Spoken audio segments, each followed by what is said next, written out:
Welcome, everyone, to your very first Arts in Society Learning Community meeting. Yay! This is very, very exciting. Yes. Congratulations to all of you for getting this grant for your incredible proposal writing skills and your amazing projects that have brought you to this point.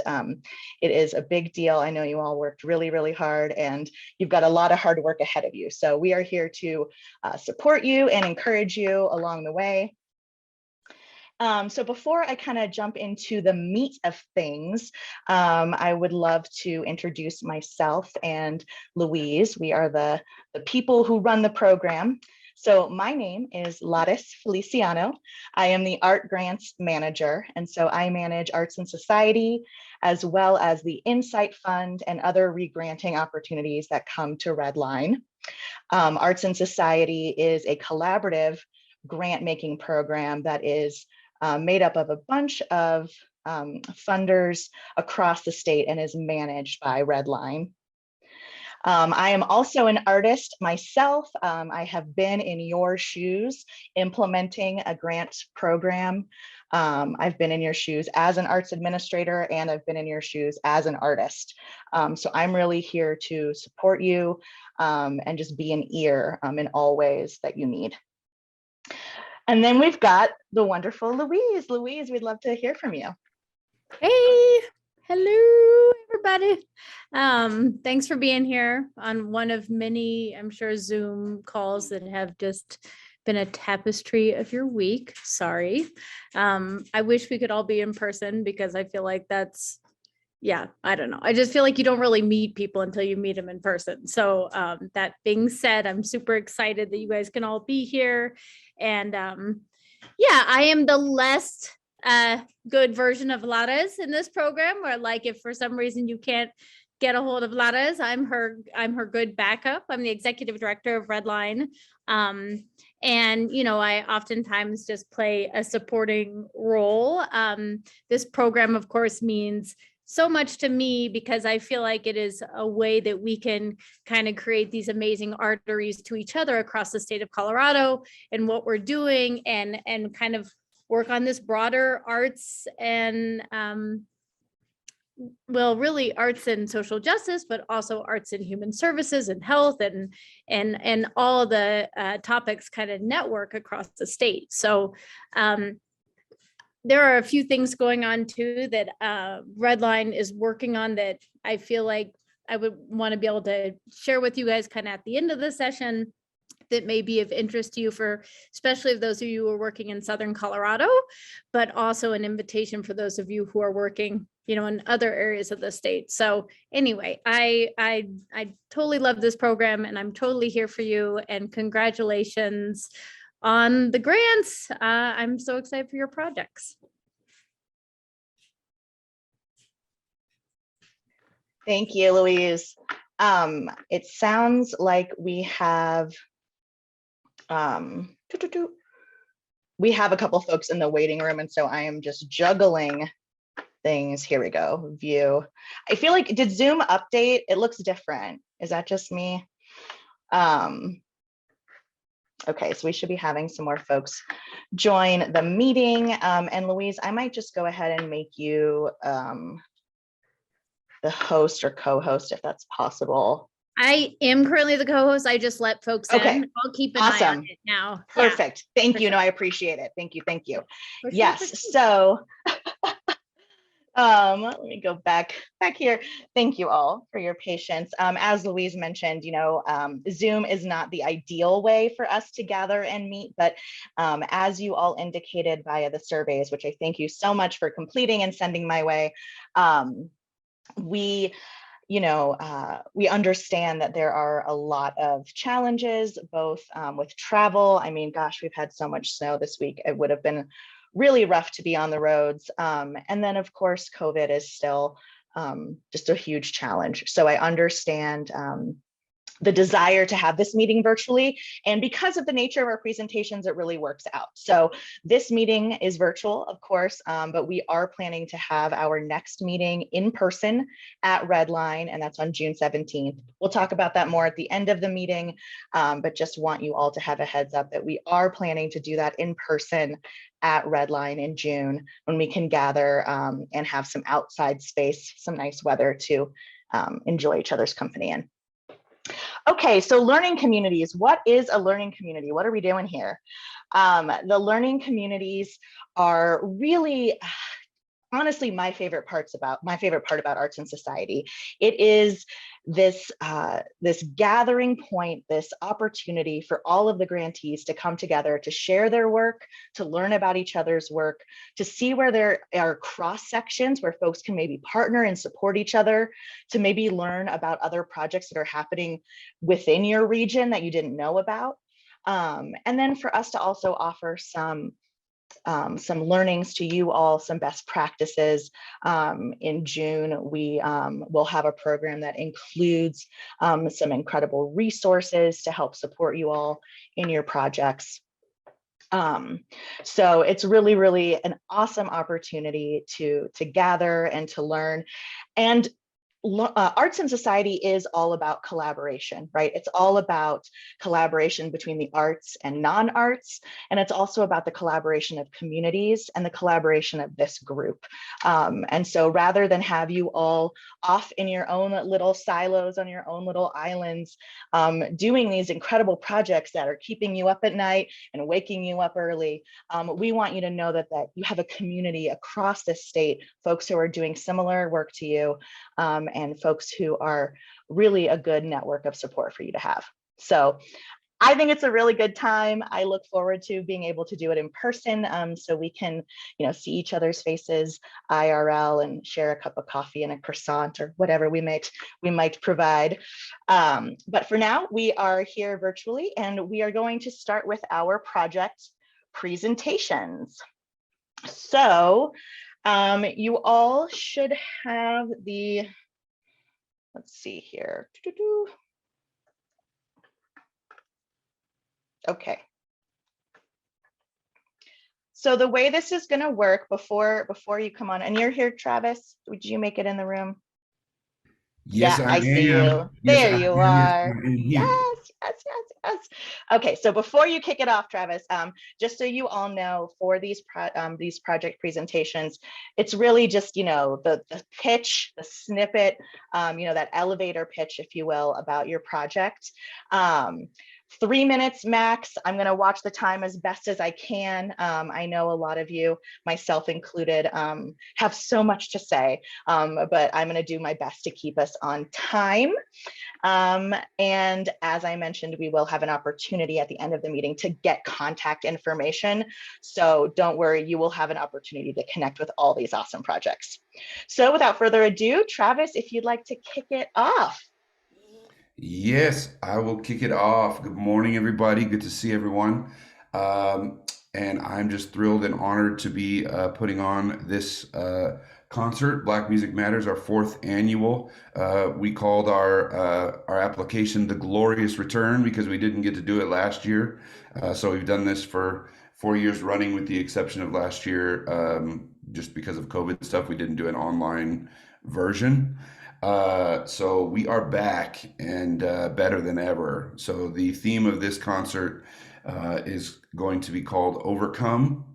And we kind of took a different, so this concert, if you don't know, is curated by local Black artists. And then my job in the process as the leader of the organization is to be the choir director and just the facilitator of everything. So, so the Overcome theme was decided as kind of a little bit of a departure from the way that we've done it in the past. We wanted to acknowledge this time around that there are a lot of people that have been through a lot in the last couple of years, and there is a kind of a lingering emotional overwhelm that people continue to be trying to figure out how to deal with and are unable to shake. And so we wanted people to come to this concert and engage with the music and the kids and the artists in a way that when they leave the room, they feel like, you know what? Like they feel rejuvenated, almost like the inner Hulk in them is awakened, and they're like, you know what? I have got this. I can take this on. I can make it. I will make it, and it's going to be really special. So we've been working with about 100 youth from across the Denver metro area that have been preparing the music. There's going to be about 75 of them, I believe, on stage tomorrow. The concert is tomorrow night in Denver, and it's free thanks to Arts and Society. So if you are in the area, I hope you will come. It's hard for me to even think about how powerful it's going to be without tearing up. And I cry a lot anyways, but this is a different kind of cry. This is kind of an anticipation of something incredible that I think people who are there will remember that they were there, and that it helped them move along in their next phase of the pandemic experience and whatever they're going through in their lives. So Overcome Black Music Matters tomorrow night, 7 o'clock, free concert, but space is limited. I'll put a link in the chat so that you can come check it out. Participating artists are Denver Gospel Sensation, Spirit of Grace, Flowbots, Kid Astronaut, Susie Q. Smith, Theo Wilson. It's a superstar lineup, and you're going to come out feeling like you can overcome anything. So I hope you'll be there. I hope you'll bring some friends. Come early. And thanks again to Arts and Society for not only making the glorious return possible, but also making it free, making it possible for us to make this free for the city. Awesome. Thank you, Travis. All right. Eric, are you here? You made it in. Yay. So glad. So glad you're here. Thank you, Ladis. Thank you, everybody. My name is Eric Carpio. I'm the director of the Fort Garland Museum and Cultural Center in the beautiful San Luis Valley of Colorado. Joined with my colleague, Diane Archuleta. Diane is the director of El Pueblo History Museum in Pueblo, where both of our museums are part of History Colorado Community Museum Network. Really excited to share more information about our project that we are, that's being supported by Arts and Society. It's a project that really will, culminate in an exhibit next summer, 2023, highlighting the history, impact, and legacy of the Buffalo Soldiers. For those not familiar with Fort Garland is an old military fort established in 1858 during American westward expansion. It was operational as a military fort for 25 years, opened later in the mid-1900s as a history museum. And really for most of that time, the museum has highlighted and centered Kit Carson, along with kind of the settler colonial narrative of the American military here in the Southwest. And really over the last couple of years, we've gone through a process where we're really trying to broaden the narrative and include voices that that are really critical to the development of the San Luis Valley and of Southern Colorado. And for this particular project, we're working with 8 artists from throughout the country, including 2 of the artists whose images you see on the slides here. The woman's photo that you can see, that's an artist named Esther Belen. Esther is a Dene artist living in the Four Corners area. She's a poet, visual artist, educator, and does lots of other things as well.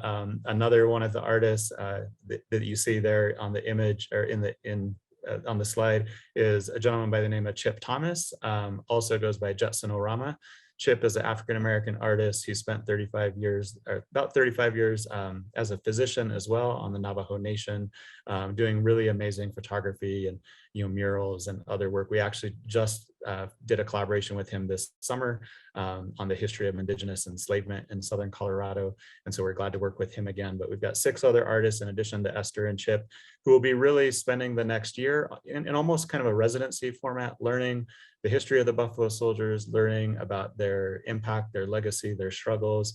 And what we hope the exhibit will really look at is and illuminate is, again, the legacy of particularly African Americans in the West, the struggles that were faced by Buffalo Soldiers, but also digging into the nuance and the complexity of the fact that they were thrust, by the military and by the government on the front lines of removal of Indigenous people from their lands. And so really looking at, the complexity of that history and the dynamics and relationship between, African Americans and Indigenous peoples, particularly in this space. So like I said, we've got some public programming that'll take place throughout the year, but we hope to open a public exhibit next summer, and we invite all of you to come and take a look at it, and happy to answer any questions at whatever point that's offered. So thanks, everyone.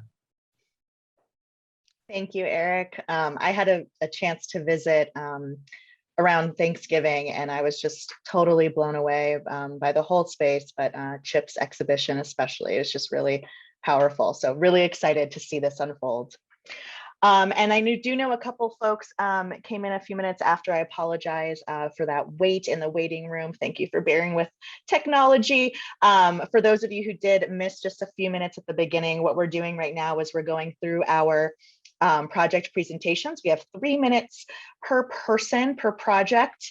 Then we'll take a break, and then we will be launching into conversations around marketing and then evaluation. So that is kind of a map of the day.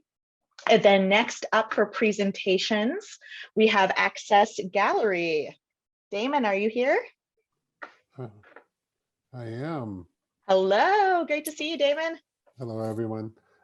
Yeah, so our project is really a program that we've been trying to get into Denver for probably close to 10 years. It's called the Art Realization Technologies. It actually came out of a hospital in New Jersey, and we were able to connect with the person who founded it.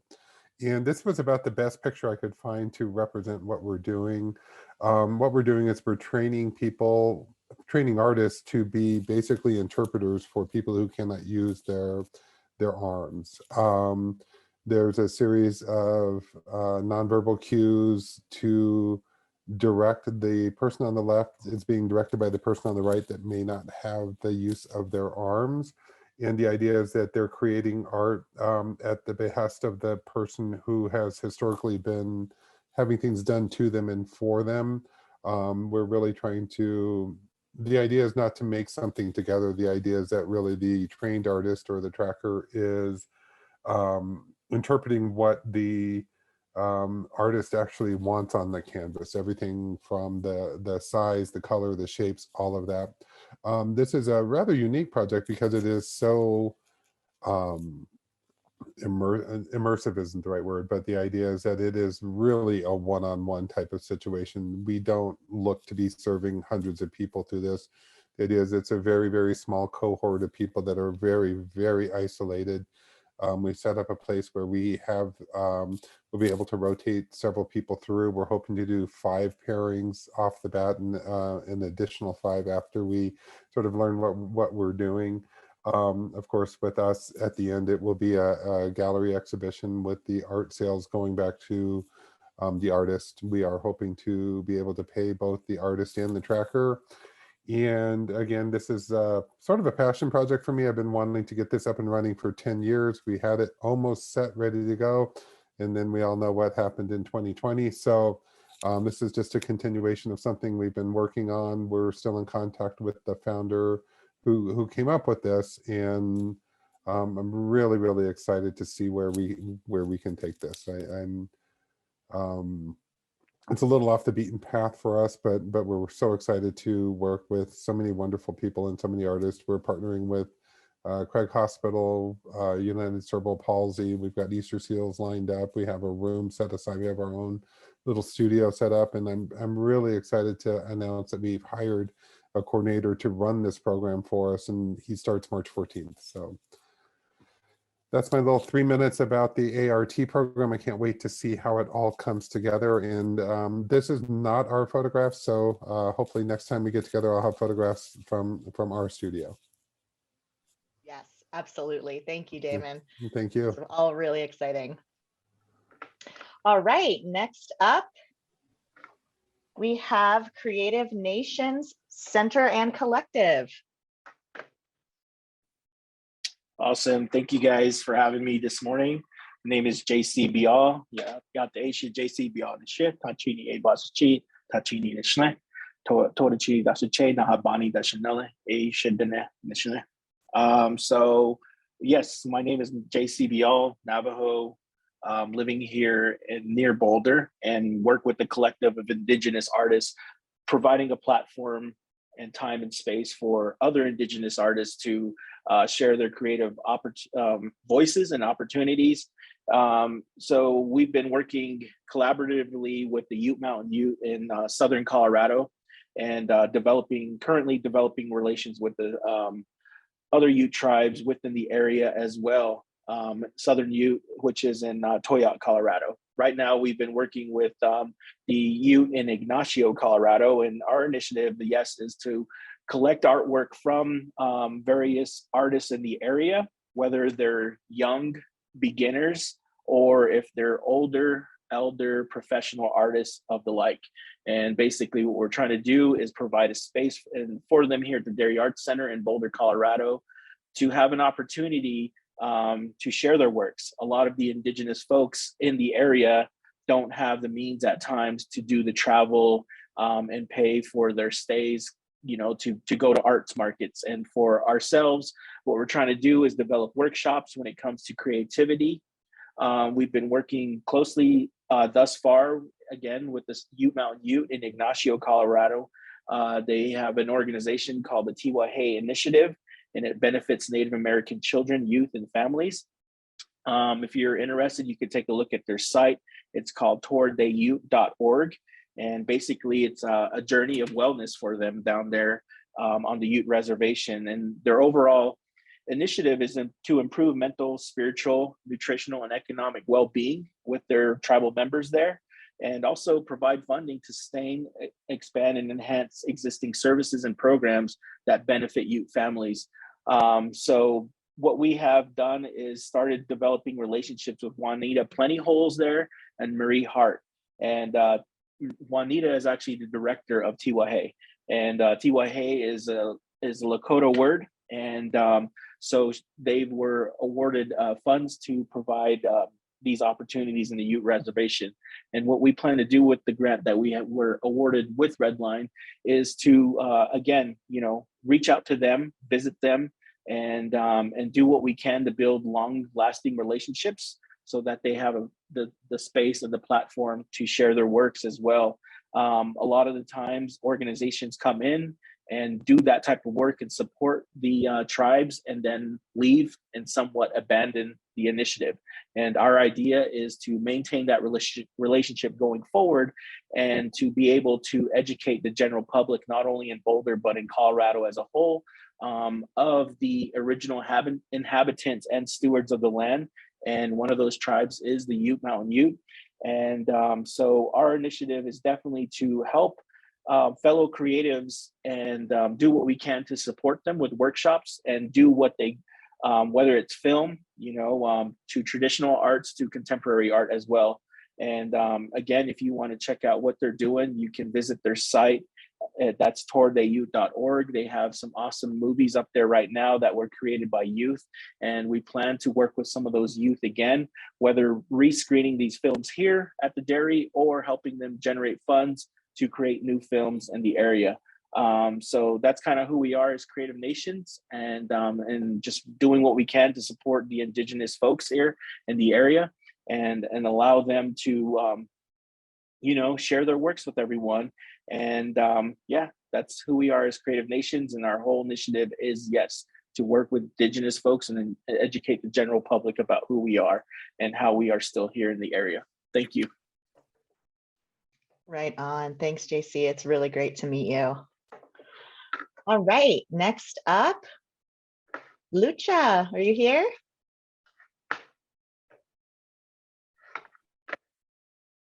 Hi, she might not be joining us until later, but I am kind of been working with Wonderful. Lucha.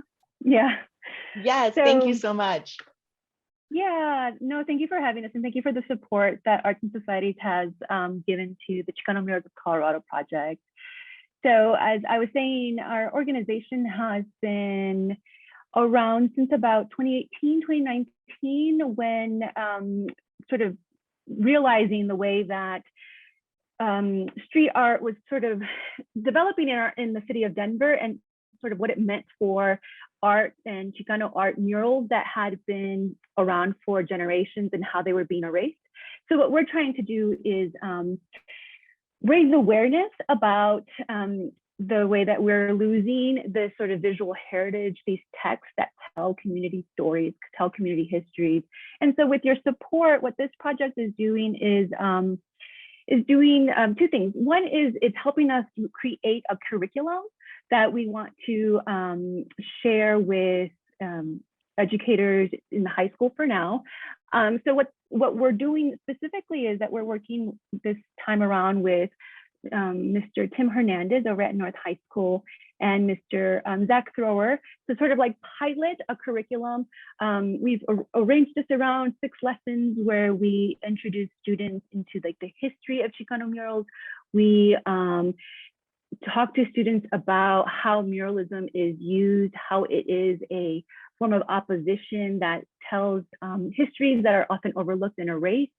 And it also, our lessons are also geared towards helping students understand that they too, right, are able to share that their stories, their histories, their community, their communities and the life in their communities are important as well. So we work with different muralists that are also helping us make this curriculum come to fruition. We're working with Jill Mollenhauer and myself, academics who are in art history and social anthropology, myself. And then the other aspect of this work is that we are seeking to use a survey software that'll help us collect data about murals. And so what we're hoping is that we can use this survey software to collect data on murals so that then we can have community members themselves doing this sort of collection in their neighborhoods, and hopefully eventually we'll be building a website where this becomes a community public humanities digital project where the information is available to all, and it will coincide with our curriculum development, right? So how can our website eventually support the curriculum that we've created? So we're very excited to be working with the high schools and high school students and to make this kind of more accessible to the public. Mm-hmm. Thank you so much, Nancy. It's great to meet you. Good to meet you. Thank you. All right, Tanya and Su Teatro.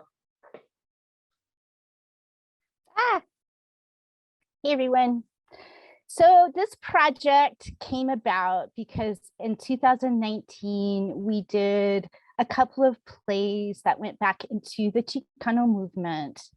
And in those plays, we had scenes that exhibited, that demonstrated police brutality, and also we use smoke on stage that was used in those cases to mimic tear gas. And we had reactions from our audiences, and not just 1 or 2 people, but half a dozen people probably who had been a part of those movements, who had post-traumatic stress reactions to seeing the smoke and tear gas on stage. Really visceral physical reactions in their bodies. And one person we had to call the paramedics for because they were experiencing shortness of breath. So as I'm sure you can imagine, this gave us pause. And because we do create a lot of original work, and a lot of that original work is about the experiences of Chicanos in Colorado, we started to really think about the way that we carry that wounding in our bodies, and realized that we didn't, even though we are talking about it and illustrating it all the time in our plays, that we as an organization didn't really know a lot about it or how to serve our audiences better in terms of what do you do with that after you see it on stage. So because we do know that storytelling is a tremendous resource for healing, we decided that we needed to learn more about it as an organization. We kind of needed to go on that journey with our artists and with our audiences. So this project allows small groups of people to interact and talk about plays. And because we, of course, are far from experts, we also wanted to integrate the expertise of people within our community who are mental health experts.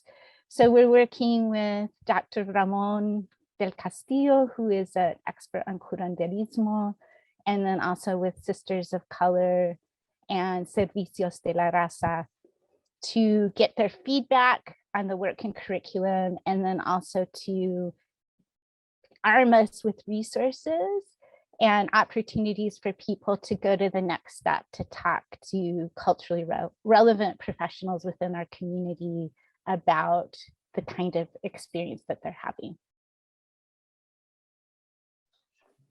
Wonderful. Thank you so much, Tanya. All right. Next up, we have Art Street. You got Art Street in the house? Right here. Hello. Hey, hey. How are you? I'm Amy Banker, and I'm the program manager for the Youth Employment Academy, and Art Street is one of our programs under YEA. And we have been very fortunate to have the support of AIS for some amazing projects, and we're really excited for this next one. We work with teens ages 14 all the way up to 24, but typically between 14 and 19. And from different underserved and marginalized communities, primarily our main focus with youth who are living in Denver Housing Authority public housing.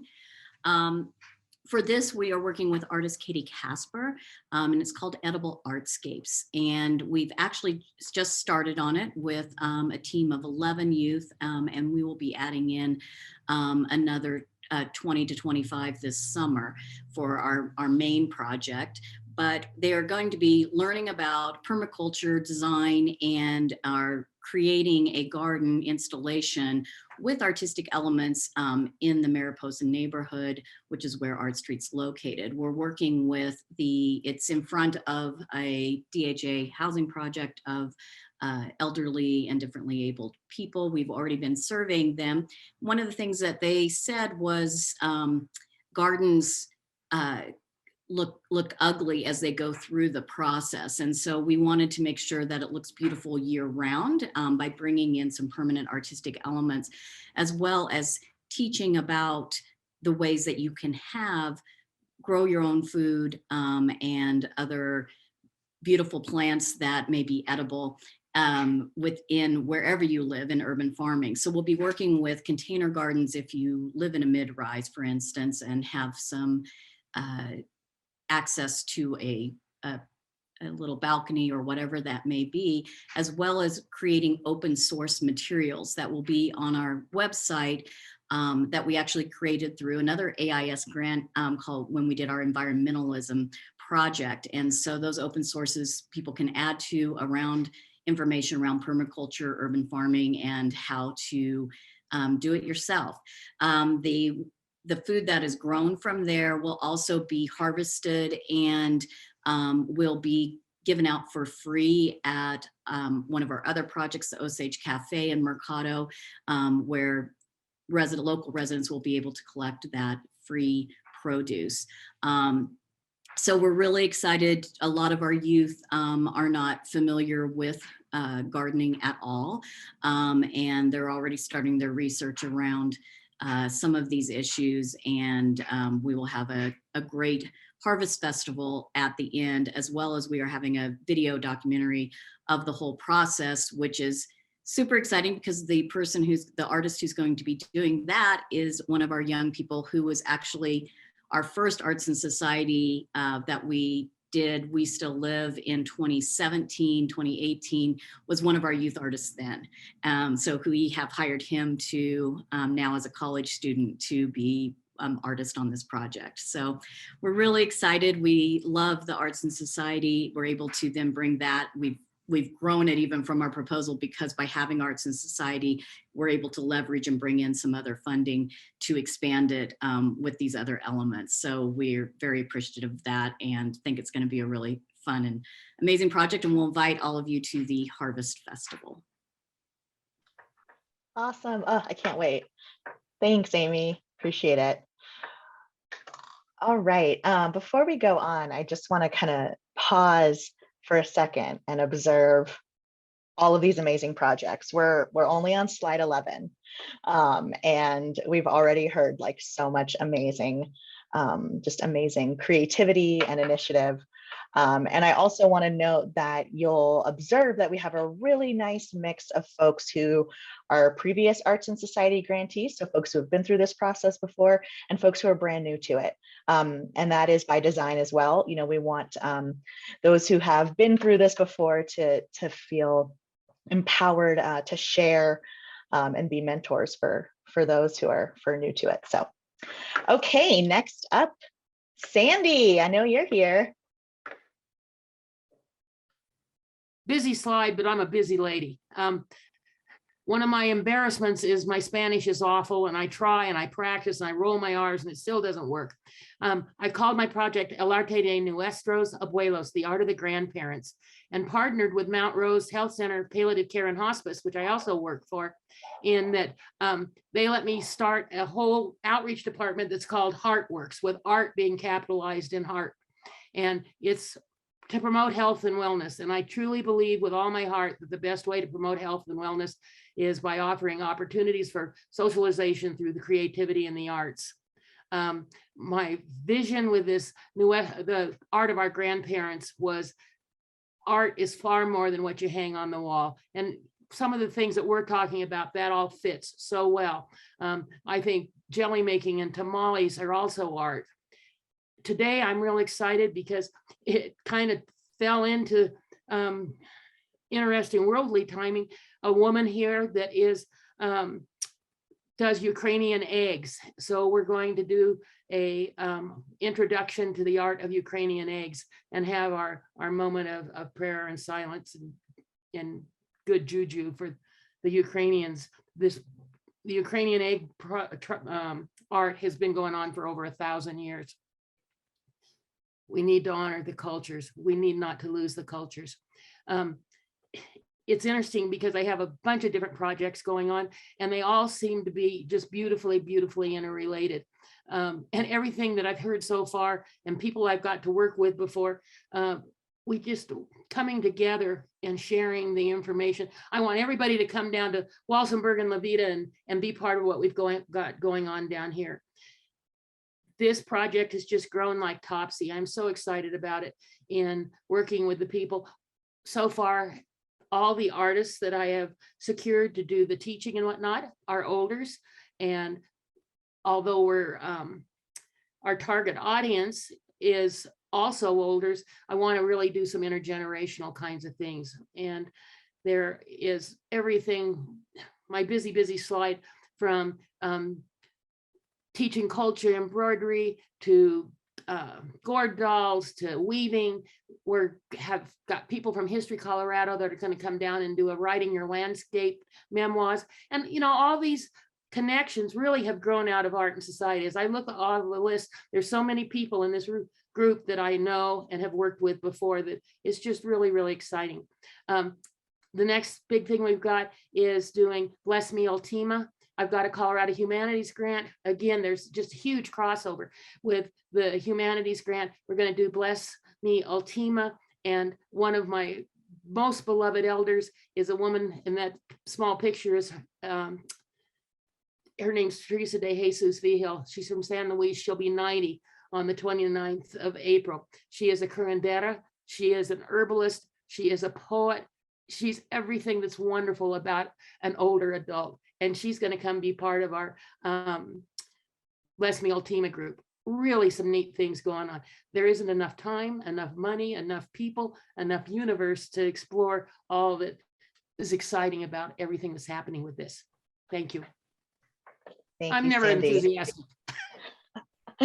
Well, I was going to say, you say there's never enough time and energy, but it looks like you have endless amounts. So I work at it. I love it. yeah, we appreciate it. We appreciate it. All right. Well, we're going to stay in Southern Colorado for a second and move on to Farm to Spaceship with Brian Corrigan. Hey everyone, I'm also joined with my partner in fun, Linda Klein. So I'll have Linda say hi to everyone.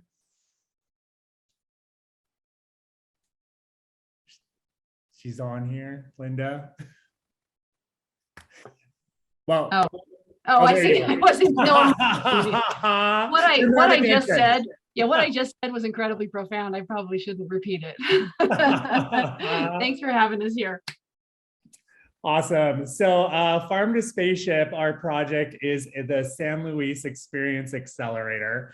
And we're working with the town and then also the people and the businesses to create experiential offerings that are for sale and also free to the public.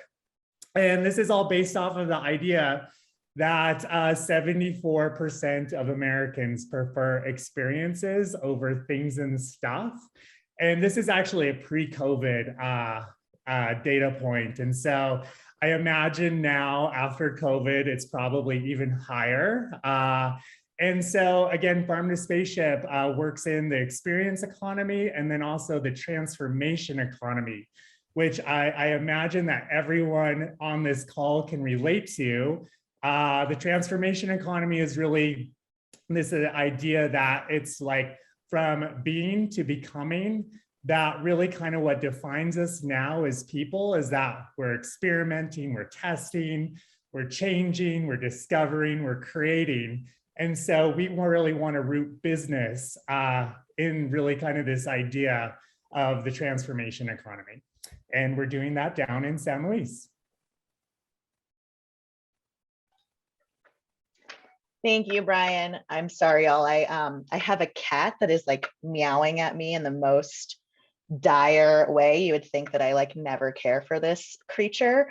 And that caused me to stop sharing the correct thing. So give me just a second to get our PowerPoint back up and running. Thank you all for your patience.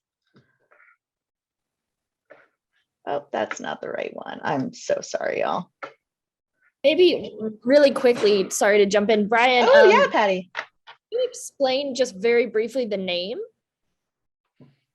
The Farm to Spaceship name? Yeah. Okay, yeah, so actually the Farm to Spaceship name came from a trip. So I've been working down in the San Luis Valley now for, I don't know, probably about like 5 years. And on one of my trips back to Denver, I was in the car with my colleague and we were just kind of like, again, driving through San Luis and, you know, there's like the Alien Watchtower and there's the farms. And I'm like, you know what, like San Luis is really from farm to spaceship, you know? And so of course it's a play off of like farm to table. And then the more that I started to think about it, I was like, gosh, actually no, Colorado is farm to spaceship. And so since we work across the state, it really felt very fitting and very aligned that we call the agency Farm to Spaceship. And of course, it's just also super fun. And it always really gets people, like I have tons of stickers on my computer and stuff. So if I work at a coffee shop, everyone's always like, what's Farm to Spaceship? And I'm always like, well, I'm so happy that you asked. Let me tell you about all the things. Great. Yeah, thanks for explaining that. That's awesome. Thank you, Brian. And thank you, Patty, for the brilliant diversion. I appreciate your support. maybe one day we'll all get to see Nemo and his wild meows in action. But for now, we're going to keep him in a separate room. Okay, next up, we have Daisy and Goka. Hi, everyone. Good morning. Wow, it's been so wonderful to hear about all these projects and just to feel really connected across the entire state. I think that's just something so special about arts and society. So first and foremost, thanks for the support from AIS for our program. And I'm excited to share a little bit about it here. And I'm going to time myself. So I tend to have a lot to say. I'm the director of GOCA, which is the UCCS Galleries of Contemporary Art. We're an art institution housed in a university, but we do self-fund for all of our programs. And so this kind of support is really critical.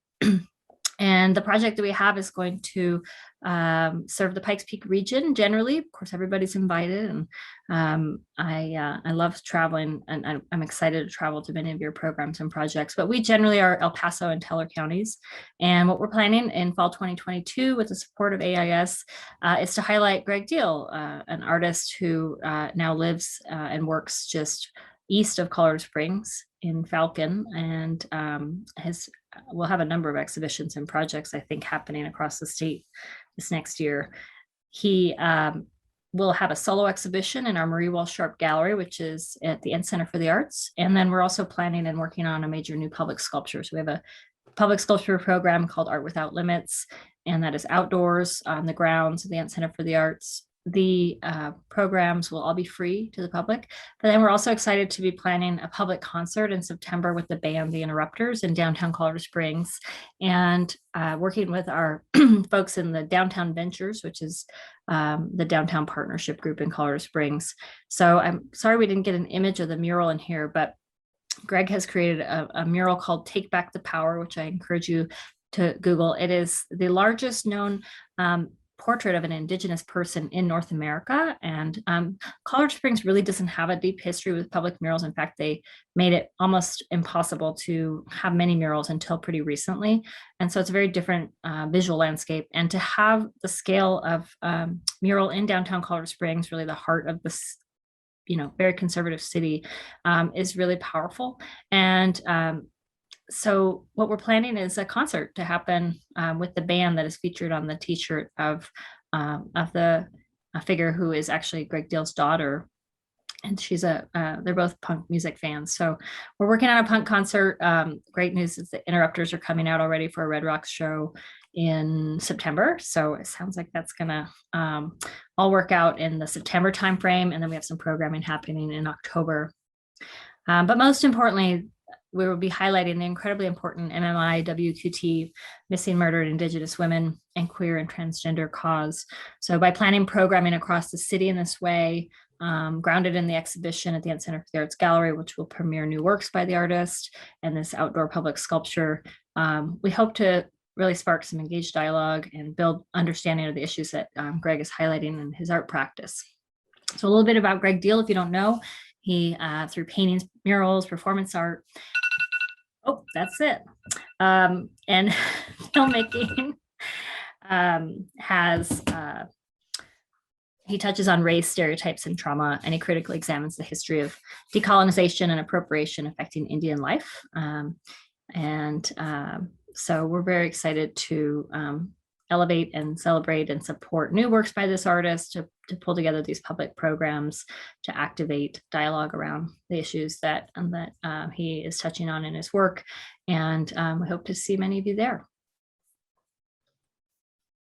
Awesome. Thanks so much, Daisy. And I did find a CPR article about the mural that I pasted in the chat there for folks who are interested. All right, New Cottage Arts. Hello. Super excited to be here today and to learn about all of these projects and to be amongst the cohort of Arts and Society this year. New Cottage Arts is a new music and art studio center and community. With the funding of Arts and Society and some other grant opportunities, we are moving towards 100% free programming for all of our community members, youth through elders, year-round programming. This specific project that we are working on addresses immigrant and refugee women and girls' access to group collaborative music and art experiences, and how these can lead to empowerment, community and social building and development, and a sense of grounding and stabilizing for family systems and youth. We're accomplishing this through year-long weekly group music and art classes. So we have separated them into four different programs. We have a choir program, we have a drum program, and a visual art and mural design program. And we will be partnering with Colorado Refugee Connect, Refugee Congress to be recruiting our youth and families for the program. And it will culminate in a final musical performance, a completed mural. Our project seeks to provide weekly safe and creative spaces for our community. And our goal is to develop long-lasting relationships and for continued programming and influence in the community. So thank you. Thanks so much, Victor. It's great to meet you. I feel like I've been following you in New Cottage Art since y'all came on the scene. So it's really great to be working with you. Yes, thank you. All right, Northwest Colorado Health, you're up. Hi, everybody. Thank you so much for having me and for helping to fund the Youth Resiliency Program. I am Whitney Bachridge.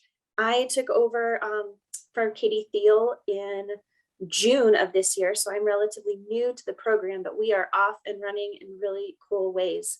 I am a licensed professional counselor running this program, and I have a master's in clinical psych that I got from the University of Alaska.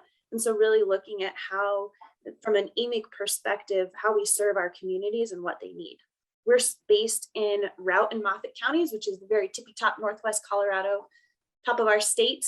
And oh my goodness, my team and I do so many different things. The Youth Resiliency Program was born out of bereavement services. And then we realized quickly that all kids need resiliency skills. So we go into the schools and do music and art focused sessions with identified kids that have experienced trauma and are high on the ACEs score, which is of course the seminal study that looked at childhood trauma. And then we're also just in the community. I pop into health classes and do lectures on how nervous systems can be regulated through art and different resiliency skills. And then we do big community showcase performances all over Routt and Moffat County. So we are expanding into Moffat. We're currently in 3 different schools there. And I'm so ecstatic to report that we are at the moment in all Routt County schools. So we run 6-week cohorts, and yeah, you can see we are cranking, putting out sessions for kids and giving them as much access to the creative expression and arts as possible. I included a little video, but it's like 15 seconds long. I have no clue if it'll work. I am not technologically savvy, so this was our fall showcase performance, and this is with our Colorado Mountain College. So, and yeah, they just put on an excellent little performance. So like I said, I have no idea if it'll work or not. And I tried to play it this morning, so I didn't have success, but yeah. That's all right. I think it's just a photo actually, because it fades in this beautiful way. Yeah, millennial here with no technological skills. I am impressed that we are all here. We're logged in. Like, I'm sharing the correct screen currently, so we're all doing great. That's awesome, Whitney. It's really great to meet you. And I'm sure once we have our list shared, there'll be an opportunity for you to share some other links and videos of the kids. Thank you. Thank you so much. All right, sound effects. Hannah, are you here? I am. Hi, everyone. My name is Hannah Doreen Brown. I am executive director for a nonprofit called Sound Effects. We are largely based up in northern Colorado, but have sort of branched out in the last maybe 6 months to do more work in Longmont, Boulder, Denver areas as well. We are a nonprofit that brings professional level music into senior care facilities. We were really honored to be partners with Arts and Society last year, and are even more honored to be partners with Arts and Society this year. So thank you so much for all of the support. It's really, I really love getting to be part of this kind of group and hearing everyone's stories and work. And I'm excited about the opportunity to do that in person one day. So we have a few different kinds of programs, and we're focusing this year with our support in on our artist in residence program. So we do put on a really large number of performances per month in facilities, hiring all kinds of contemporary artists to connect with older adults, especially those who are very underserved and isolated or marginalized in different living settings. So we do about 40 performances a month at this point with 35 facilities. But our kind of one-on-one programming is a really special piece that we've been doing more of. So musicians get paired up with a facility and go maybe, once a week for about 8 weeks, really focusing in on one-on-one relationships, forming relationships based on music, music as the gateway with residents, especially those who are maybe room bound or more isolated or don't like to be in groups, and really just sort of develop relationships with those folks, projects, collaborations, working on podcasts, bringing music supplies into those residents. I have a picture even at the bottom here of one of our artists in residence taking a resident after her residency had ended to go knitting, and they do that once a month now because they're best friends. And that's the kind of sort of sustainable relationship and community building that we're really interested in using music toward. That's about it. We're always open for collaboration. We love working with all the other nonprofit projects and arts projects in the area, and really just sort of breaking down the idea around sort of ageist stereotypes that would keep our mainstream music community out of some of these settings. So thank you so much, and I'll pass it along. Thank you. Thanks so much, Hannah. It's great to work with you again. All right, next up, we have the Japanese American Experience in 5 points. Courtney, are you here? I'm here. Hi, Courtney. Hi, everyone. I'm Courtney. I'm so honored to be part of this group. These projects are extremely inspiring, and I can't wait to see all of them come to fruition as much as I can.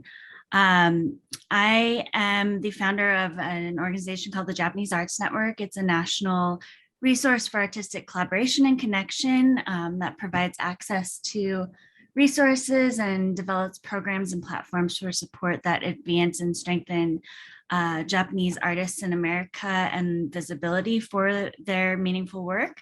We're doing this project in partnership with the Japanese American Citizens League, and specifically the Mile High chapter. JCL is the largest civil rights organization in the country focused on Americans of Japanese ancestry. And they also strive to secure the civil rights of Japanese Americans and all Americans while preserving cultural heritage for our peoples. So really excited about this project, which is dedicated to capturing community oral histories from multiple generations of residents who have experiences in the 5 Points area.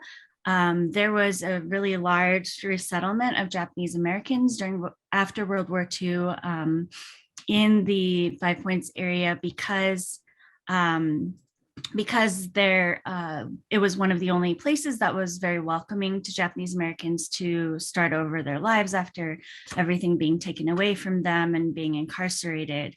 So in the Larimer Corridor, Japanese Americans coexisted with other cultural communities of color, specifically due to redlining and sharing that space and community. So what we're doing is we're focusing on the stories of solidarity that have come out of those communities living together. And we're doing that several different ways. One way is we're doing an immersive sound design experience where we're taking these oral histories that we're collecting from the community in an archive, and we're creating storytelling opportunities that help people to immerse themselves more specifically in these stories and in these places and locations. And we're pairing those with artists of color creating installations in those locations to just further deepen the relationship with those stories. And so we're really excited about that. Additionally, we are just trying to create coalition building, bringing attention to histories and realities that people don't normally see, and painting an more accurate picture of American history, generational trauma, but also resilience and strength that we summon to overcome adversity through community building and through relationships together.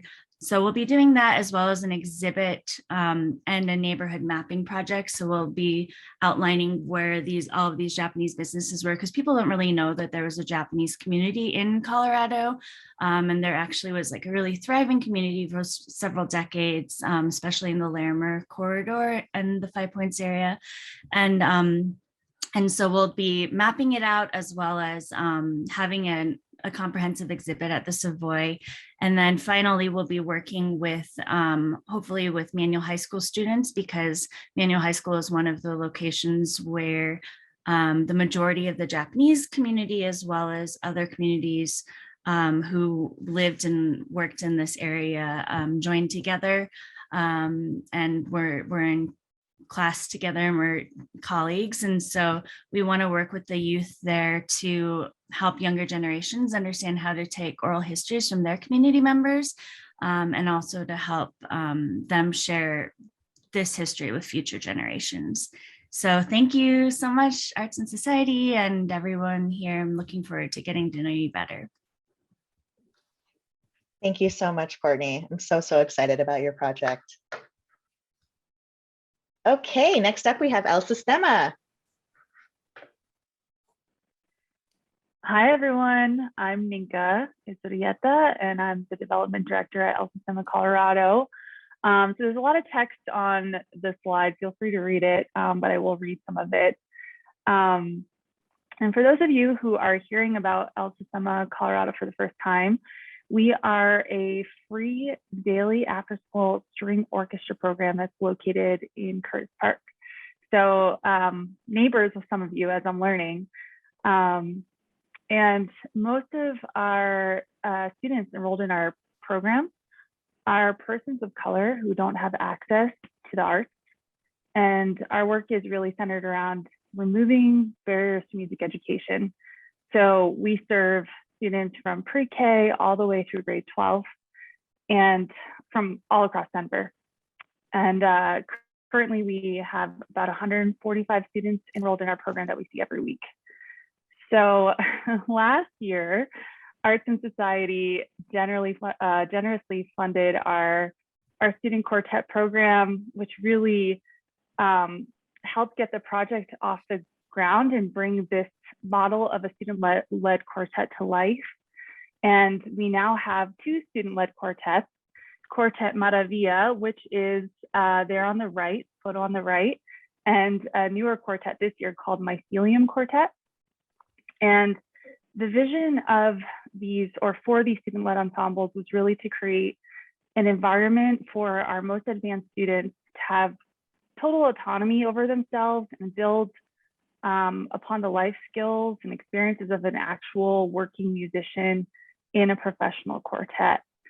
So our student-led ensembles really aim to address a lot of the equity issues in the world of classical music. And that is where the mentorship project comes in, where Arts and Society comes in. And we have partnered with Evalis Quartet, who is the quartet in the photo on the left. And they are a professional quartet from Boulder. All the members of Evalis are persons of color, and they have a very missional approach to their quartet as well. And they really aim to change the landscape of classical music to include more diversity. So it was like a perfect match for our quartets. And they'll be working with our student quartets every month in a year-long partnership, meeting with them to help them like work on their musical skills, but also act as mentors and help the students who are also persons of color just feel really supported as they embark in life as young musicians and young adults into the working world of being a professional musician. So we are just thrilled to have this partnership with Evalis, and so grateful for the support from Arts and Society. And if you'd like to learn more about the quartet program of El Shama, Colorado, or see some of them perform, they have an upcoming performance at the Clifford Still Museum on March 13th. So that's very exciting for us, is that they are actually like getting out into the world and performing and getting paid for gigs, which is really awesome. Thank you so much. That's really, really cool to hear. I'm excited for them. If you have the details for that performance and you can put it in the chat, that would be great. All right. Next up, we have Hellenius, and I'm not sure if Hellenius, if you're here or not. I know you are a busy human with lots going on, but Savannah, I know, is also here. Hi, Loris. I am here. I just signed on for a few moments. We're so grateful. Hello to everyone. Pleasure to meet you virtually, and looking forward to being in time and space with all of you in a greater way. I'm sorry, I'm just popping in today, but I'm coming in from Michigan, where I'm actually working on the Michigan State version of this very work that's being supported by Arts and Society. And special thanks to Arts and Society for the support. The title of my work is the conversation series, Stitching the Geopolitical Quilt to Rebody Belonging. It is a multifaceted work, macro picture. It is a work where I am on a mission to stitch our country back together again and dancing to become better ancestors. The work will require going to all 50 states, 5 inhabited territories in DC to create a section of the work in and with community. Specifically to Arts and Society, the focus of this grant is on Colorado portions of the work. I'm very grateful to have the collaboration and partnership of 3 organizational partners in 3 different Colorado regions. Primary focus will be with El Pueblo History Museum, and I noticed that Diane Archuleta is on the call, so yay, my primary partner for this. And also in the Western Slope area will be Dance Initiative, and then in Denver, Colorado, History Colorado will be involved. Just to read my slide, which I think you could all see, the work is rooted in social justice practices. I will develop and co-lead 4 community engagements. My community engagements are called Systems for Care and Repair across 3 Colorado regions to foster dialogue and access difficult conversations. These community engagements, allowing for honoring differences, aesthetically and cultural values, collectively reflect systems for relational repair and care. In lieu of divisiveness and violence, the conversation series, Stitching the Geopolitical Quilt to Rebody Belonging, will offer a unique process to unite through choreographic works that are inspired by original frameworks designed to bring together intergenerational populations, to engage in shared authority practices towards creating positive change and therefore improving Coloradans' health and well-being. Super excited to be on this journey, super excited to be working with the amazing organizational partners involved, and to be in conversations with all of you as part of this amazing cohort. If you want to learn more information about the conversation series, you are welcome to go to my website.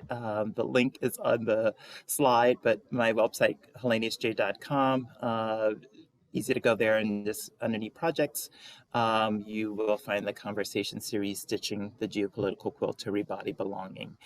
And as a final note, I will just offer up that I'm very intentional about a lot of wording, a lot of vocabulary as it relates to this work.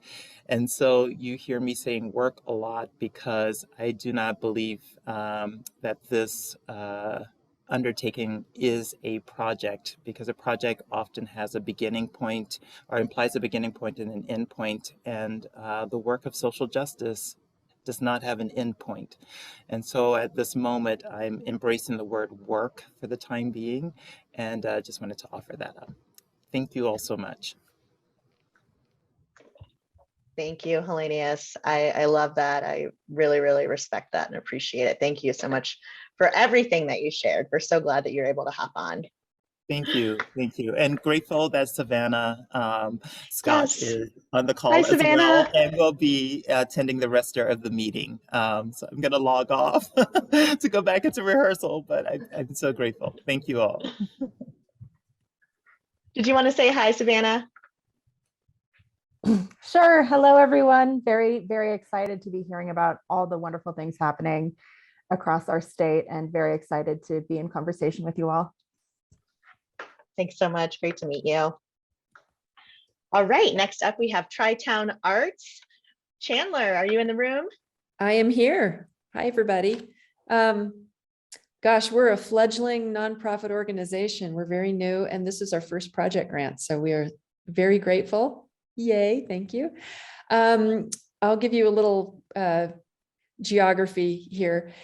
We are located, our project is located in Lincoln County, which is about an hour southeast of Denver, right on I-70.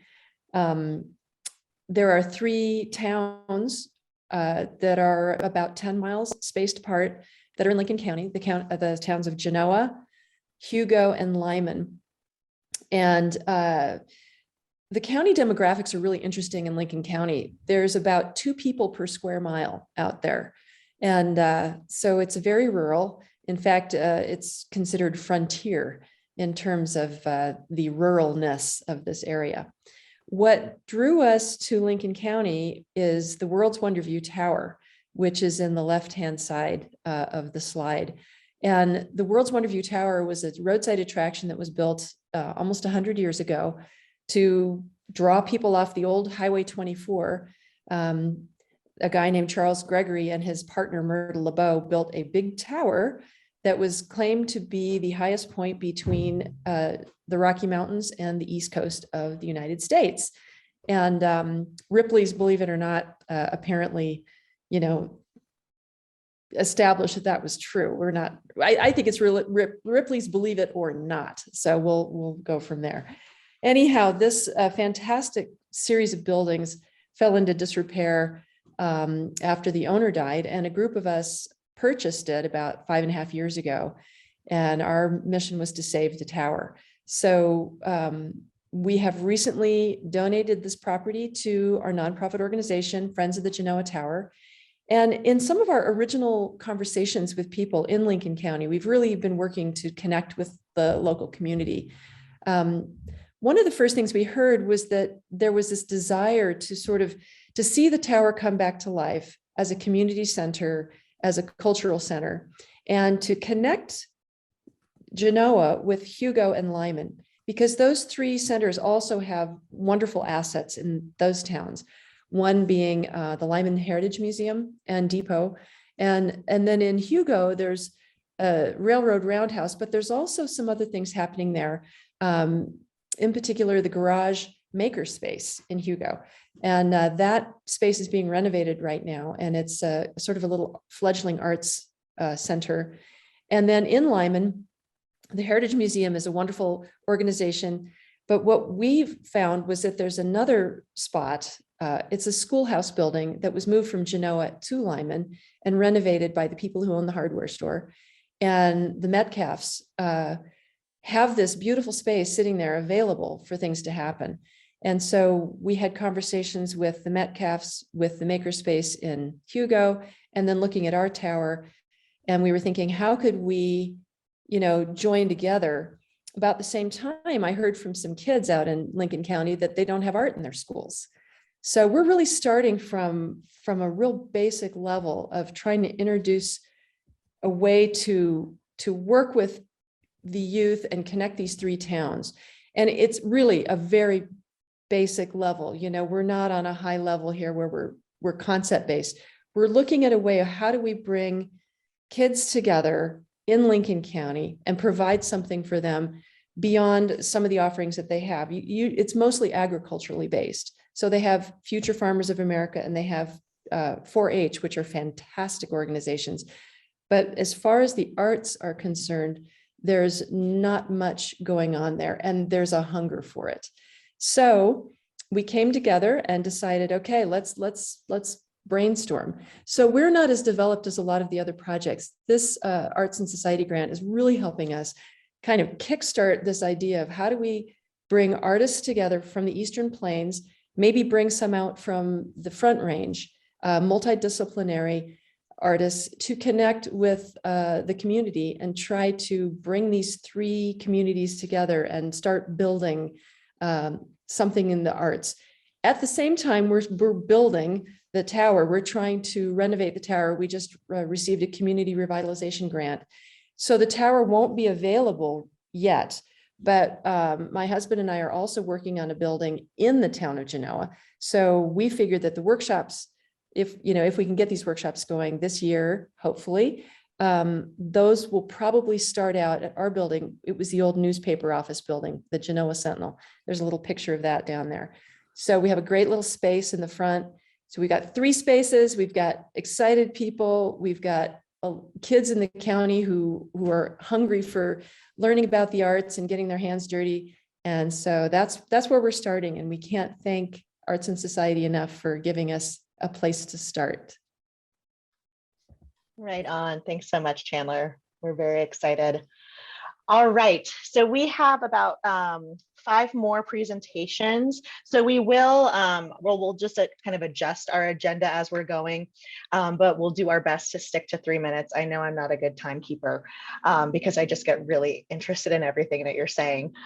So we'll just do our best. And then after these 5 presentations, we'll take our break. So next up, we have Urban Indians Uncovering Denver as a Relocation City During the Termination Era with Danielle and Carlotta.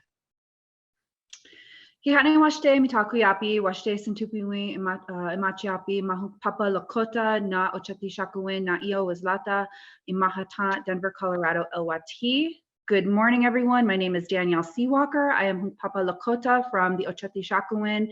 I stem from the Elk Nation in my Teoshpire, my family, also known as the Dakota Territory today, or North and South Dakota. I'm here with my collaborator on the Red Road Project, and I will let her quickly introduce herself before we give a quick overview on the project.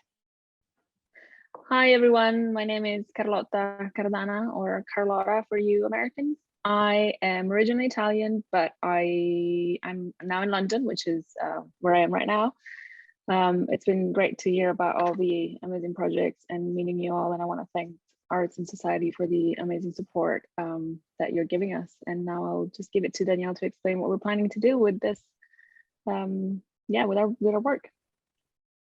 Awesome. So the Red Road Project is a passion project between Carlotta and myself. We've been friends since we were teenagers. And we have been working on it since 2013, and it's really about examining what it means to be Indigenous, Native American, American Indian of the 21st century. As an Indigenous woman myself, I got really tired of just all the negative and stereotypical portrayals of us in the media and publicized. And I thought, you know what, there's so much beauty and resilience that come from our communities. And I want to tell those stories, and I want our people to tell those stories with their own voices. And so Carlotta and I collaborated on this. She's a photographer and I'm the writer on the project. And we have been traveling around for several years in Indian country and in urban areas. And we're very thankful that Arts and Society is helping us with the next chapter of the project, which is to examine urban Indians and how Denver was a relocation city appointed by the US government to move natives off the reservation and assimilate them into a white society. There's this whole concept of cultural genocide and assimilation that's been done over since colonization started. And this was just another attempt at it, and is the reason why today there's so many natives that live in urban areas. In fact, over 70% of Native Americans live in urban areas such as Los Angeles, Denver, Cleveland, Chicago, Dallas, etc. And these were all relocation cities. Excuse me. So we want to uncover this project, and we've already started speaking to folks here in Colorado, and we want to examine what it meant for their family. Are they, again, the resilience despite leaving their homelands and coming to an urban area, and sometimes using an elevator for the first time, not being able to tell time, or looking at a clock. How were they able to overcome that? And we're now in second and third generation of this Relocation Act of 1956. And so we want to tell those stories through photos, film, writing, and historical propaganda, like you see here, this original poster. So thank you. Thank you so much. It's great to meet you both. I'm so excited about this project. All right, next up we have Mount Carmel Veteran Services. I'm working on it, sorry. Good morning. No worries, good morning. So it's nice to see you all, meet you all, and yes, the projects are phenomenal so far, so exciting. I'm here, I'm Kirsten Belair, along with my colleague Melody. I will have her introduce herself. She's gonna take over in just a moment. I just wanted to give a front loading of our project, which is we are a veteran service center here in El Paso County, and we recognize that, being a part of a warrior culture, a lot of times military and veterans are basically conditioned to be stoic, to be secretive, and to be in a place of denial. And so when they transition out, or when they're trying to process through potential traumas or combat struggles, or even just the struggles of being a service member, we can provide, let's say, behavioral health, like classic talk therapy. But the fascinating thing is that that's not always the best fit for all of our military community, because they don't have the language to explain or describe their experiences. And that's where the art expressions and art therapy has really been able to help a lot of our military community move beyond the stuck places that they found themselves in. And through that, we have, in partnership, provided these at no cost classes. And then we had a project, which Melody will get into, that was successful in an art exhibit. So she's going to go through the details with that. But I'm excited for this because I think it increases understanding, where if the military person cannot express what they actually experienced or dealt with through words, then families and communities can better understand them through their art. So Melody, I will pass it to you. Thank you, Kirsten. I'm Melody. I actually plan all of our fundraising events. So last year was the first year that our art instructor approached us with actually having an art show, an art exhibition. And I honestly had never planned an art exhibition before, so it was a big learning curve for me. But what happened was pretty incredible. We ended up with over 50 veterans and their families who exhibited their art, and it was paintings, mixed media, photography, sculptures, and we ended up with over 100 items. We were in a gallery for 30 days. So imagine if you're going through therapy and you're expressing that through art, but you never even thought that you were an artist, let alone put your art in a gallery for 30 days. So that was pretty incredible, and as I was trying to find people to exhibit, I kept telling them, this is a once in a chance in a lifetime for some of you, that this is a gallery, and a real gallery that you could put your items in. So the artists were able to either donate their items to Mount Carmel. We did a 50-50 split, or some people just exhibited their art because they wanted to keep it. And what happened is that the people who were just exhibiting, all of our people who came to the reception kept wanting to buy their art as well. So it was a very positive event. I think what I learned is that each person had a very emotional, just inspirational story. And it was very healing for people to have their art be seen. And I, as an event planner, never get to see that side of our clients here. So that was pretty inspirational. And I am so grateful for this money that we can continue on and even make it bigger and better this year. So we have a volunteer veteran who is planned national art gallery events, and he's coming on board to help us make it bigger and better. So we're currently in the process of looking for a space to host this, as we outgrew our space last year. So thank you very much. Thank you so much. Great to meet you both. All right, next up we have Wove. Ken and Emily, are you in the room?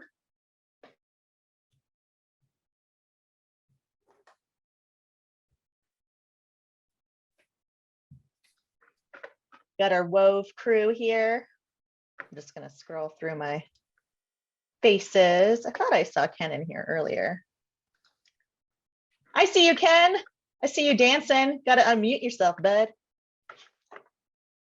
Haha, there you go. Hey, there we are. Hello, everybody. My name's Ken Chapin. Emily's sitting at the other end of the couch right now. And that's Henry, who's maybe start howling here in a moment. So we're a artistic duo down in Southern Colorado. This is our first grant-funded project.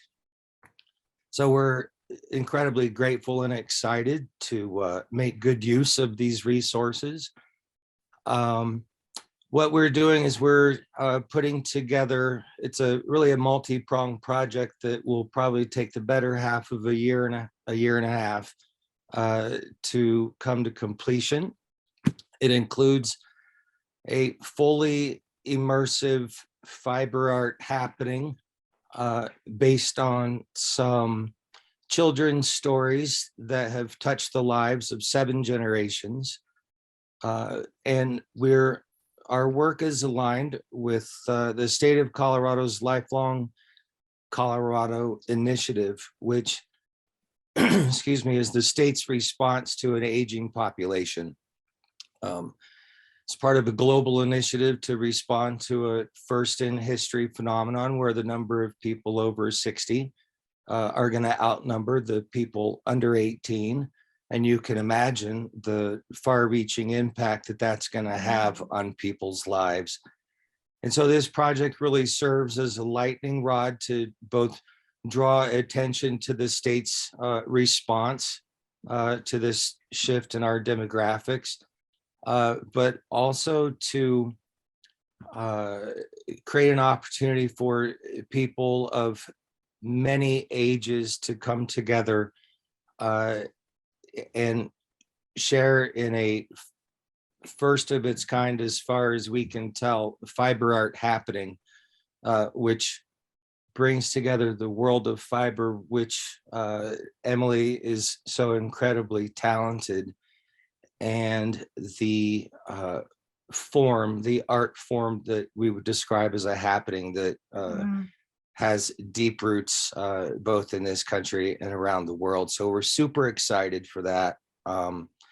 We are incredibly appreciative not only of this funding, but of the suggestion to leverage the arts and society funding that we received in order to pursue more. We took that advice to heart and do have a second project that we got funded as a result of that suggestion. So over the course of the next year and a half, we'll have 2 contemporary fiber art experiences that one focuses on being a catalyst for age-friendly communities in Southern Colorado where we live, but also to provide a context for the state to do more of its lifelong Colorado work as a result of these projects. So we're super excited and it's really an amazing lineup of people who sort of offer a reminder of the ways in which art finds its place. So thank you. Right on. Thank you so much, Ken. And is your piece still up at the Bridge Project? Yeah, so if you happen to be in Denver, we have a piece titled Tom Mix Wept, who is a 1900s Western movie star who apparently was the role model for boys and girls of all ages back in the talkies and pre-talkie Western. This guy had an incredible life. That show closes tonight. There are, I think, 40 artists who are exhibiting their work as part of the True West, which is I think it's an exhibition in its third year that sort of coincides with the Western Stock Show. So there's a lot of really cool stuff in there. We've made some awesome friends. And if you look at the top right-hand corner, that's the fiber piece that we made that is an homage to the ridiculously large hats that Tom Mix was famous for wearing. And the title of this piece comes from a little known fact that Tom Mix was really close friends with Wyatt Earp and was one of the pallbearers at Wyatt Earp's funeral. And a rare thing happened for the time where Tom Mix openly wept at his friend's funeral. So we thought that deserves a tip of the hat. Love it. Love it. Awesome. Thank you, Ken and Emily. Absolutely. All right. Next up, we have Colorado Theater in Non-Traditional Spaces. I am Mike Brummel, and I am here for Jennifer Dempsey today, who is the Hi, how are you? Who is the executive director of Colorado Tints. As was just made mention, TINT stands for Theater in Non-Traditional Spaces. This is the 5th year anniversary of TINTs being in operation. While the bulk of what TINTs does is theater, bringing it to everywhere from, well, schools, certainly, high schools, middle schools, and so forth, but also wineries, and just any kind of imaginable, and even sometimes unimaginable, initially spaces where theater can be performed.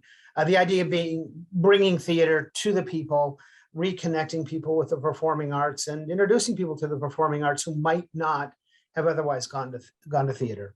Colorado Tints also has a little bit of a broader mission in that the organization is bringing together other types of artists, visual artists, in addition to performing artists, visual artists, performing artists, writers, a whole host of different kinds of creative individuals. And with the grant from Arts and Society, Colorado Tints is partnering with another organization called Community Equality Coalition. Both are headquartered or located in Salida in Chaffee County. And the overall umbrella name for the project is Right Into Act Out. And Right Into Act Out incorporates really 5 different components that AIS funding is making possible. One of them has already, a component has already occurred, and that was a presentation by an artist. Let me backtrack for 1 second. The emphasis of the program is reaching out to rural people in rural locations. Salida is kind of the big city in the whole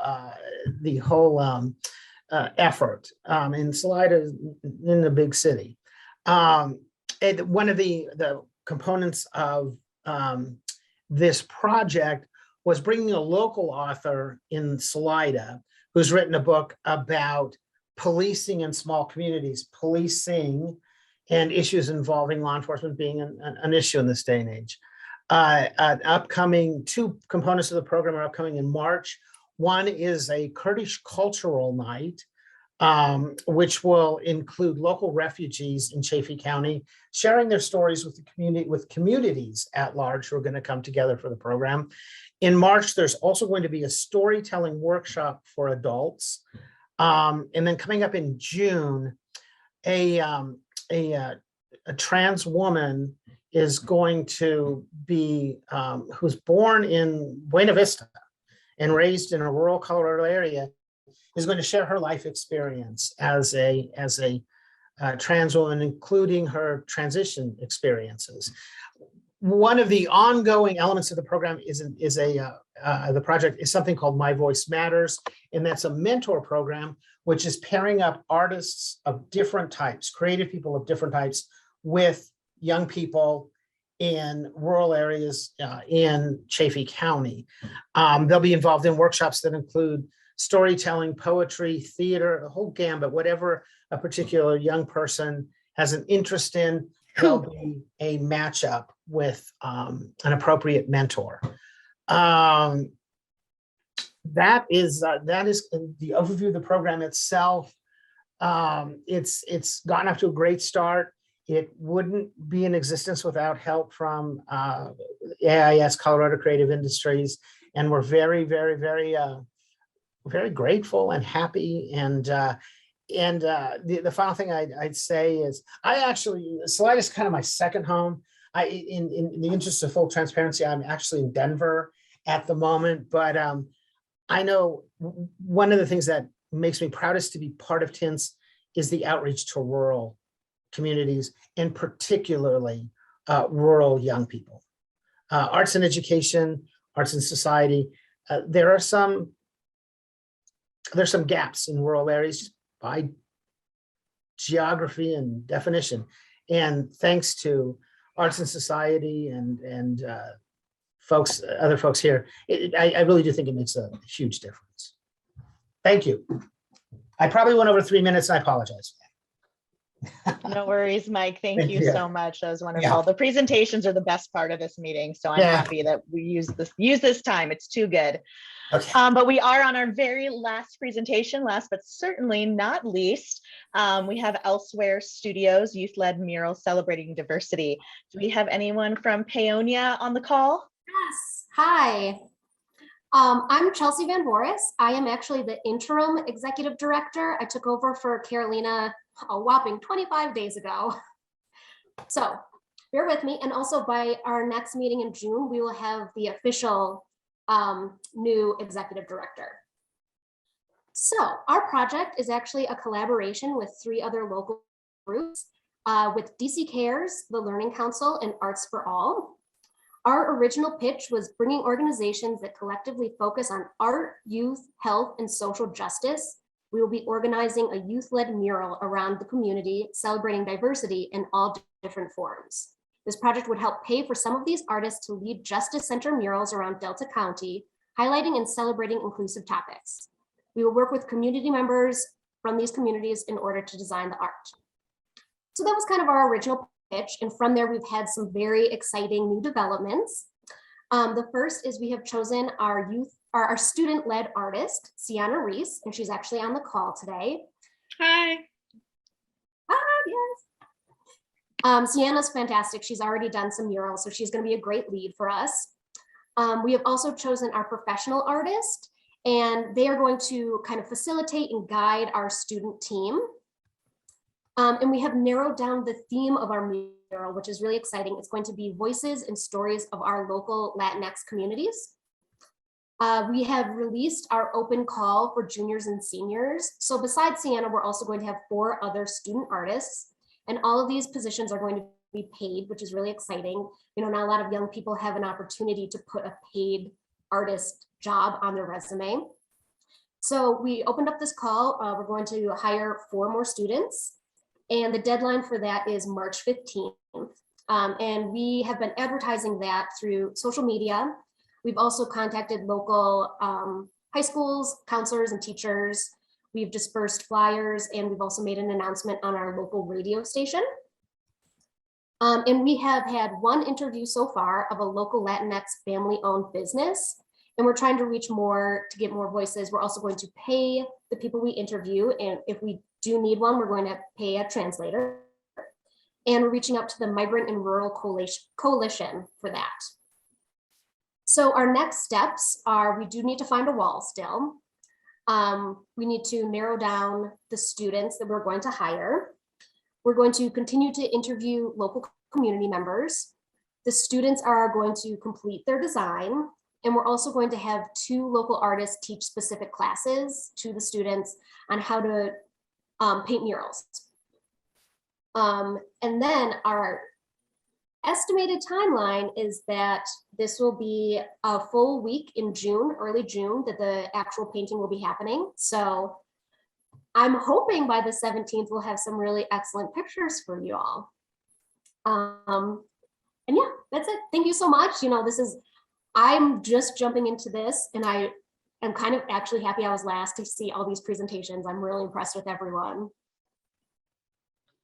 Thank you so much, Chelsea, and thanks for jumping into this role. It's a big undertaking, so we appreciate you.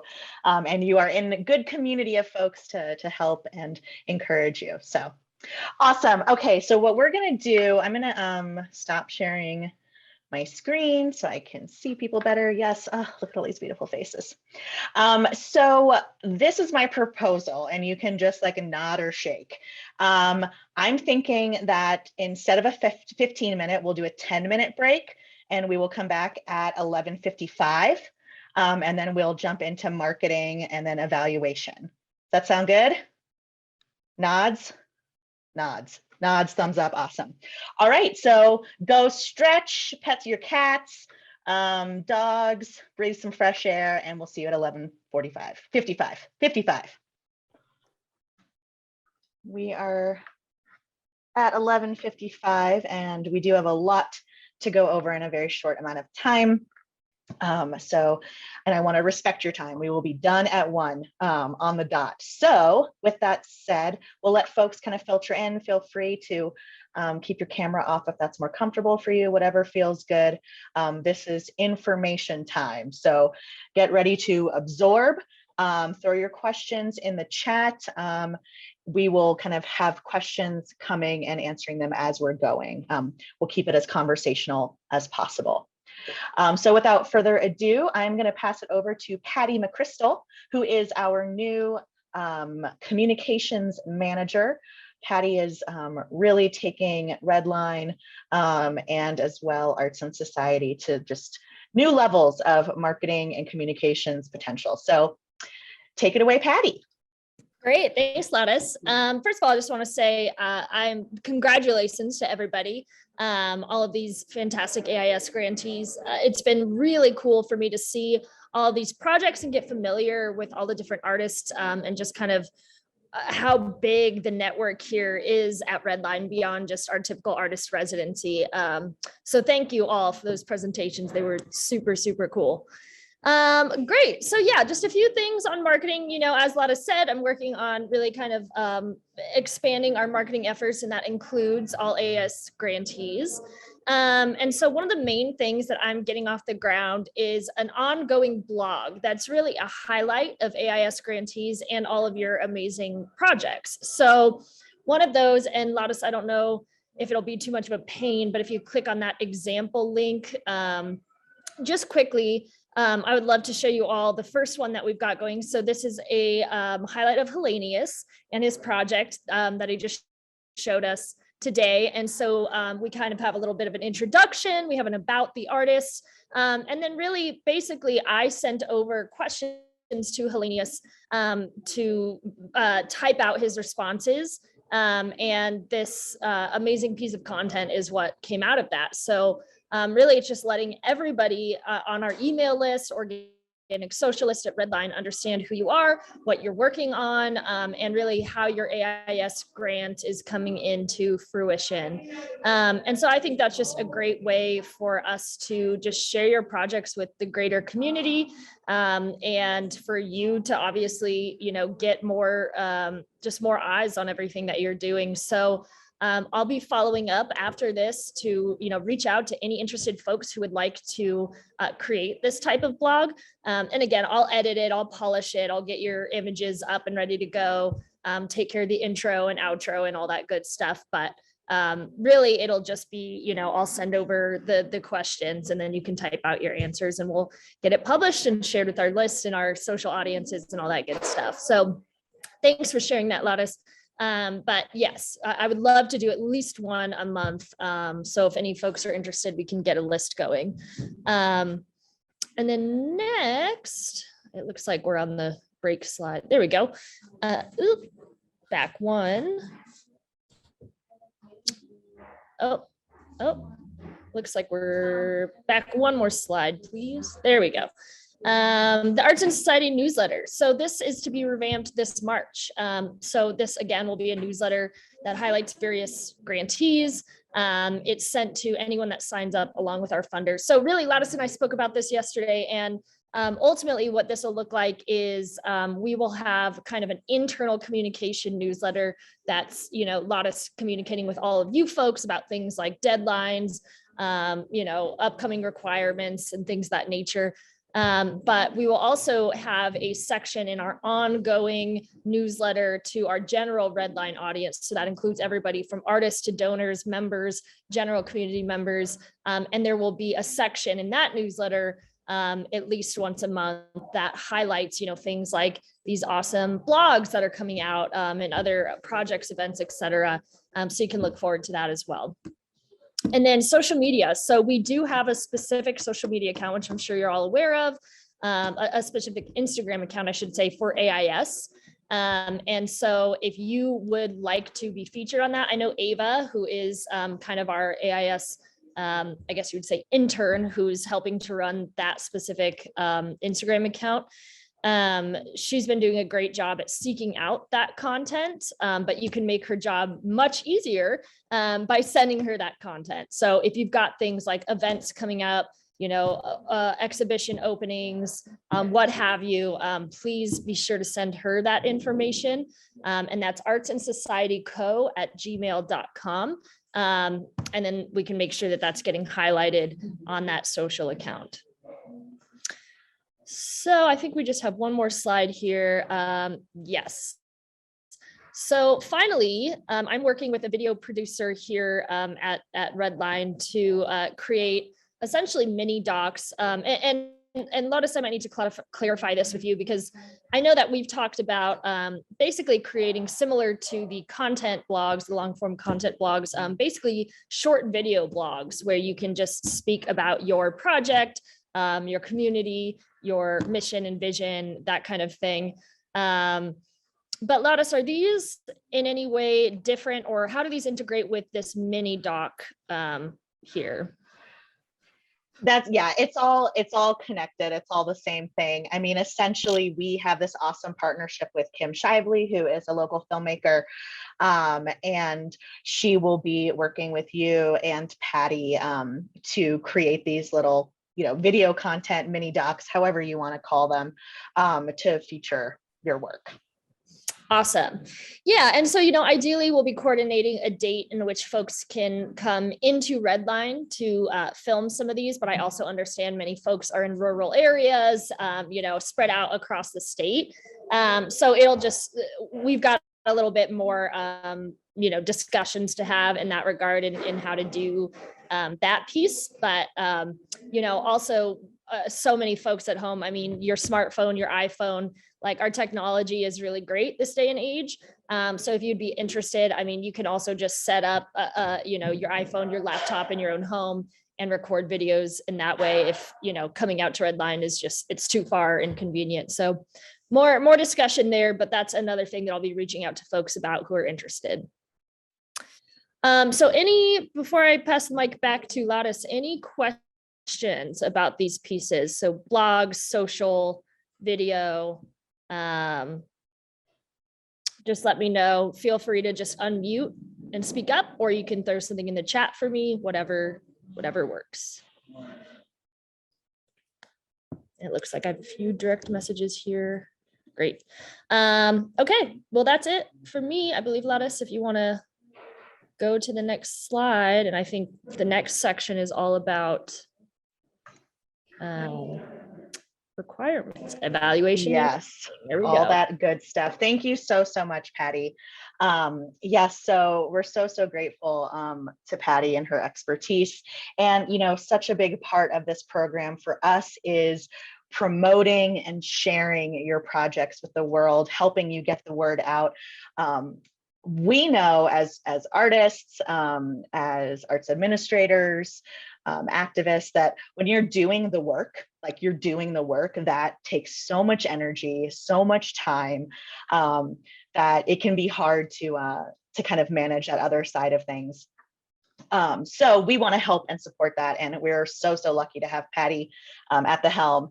And as mentioned, we have Ava managing social media as well. So if you have other questions about that come up, please feel free to holler at me or Patty, and we'll take care of you.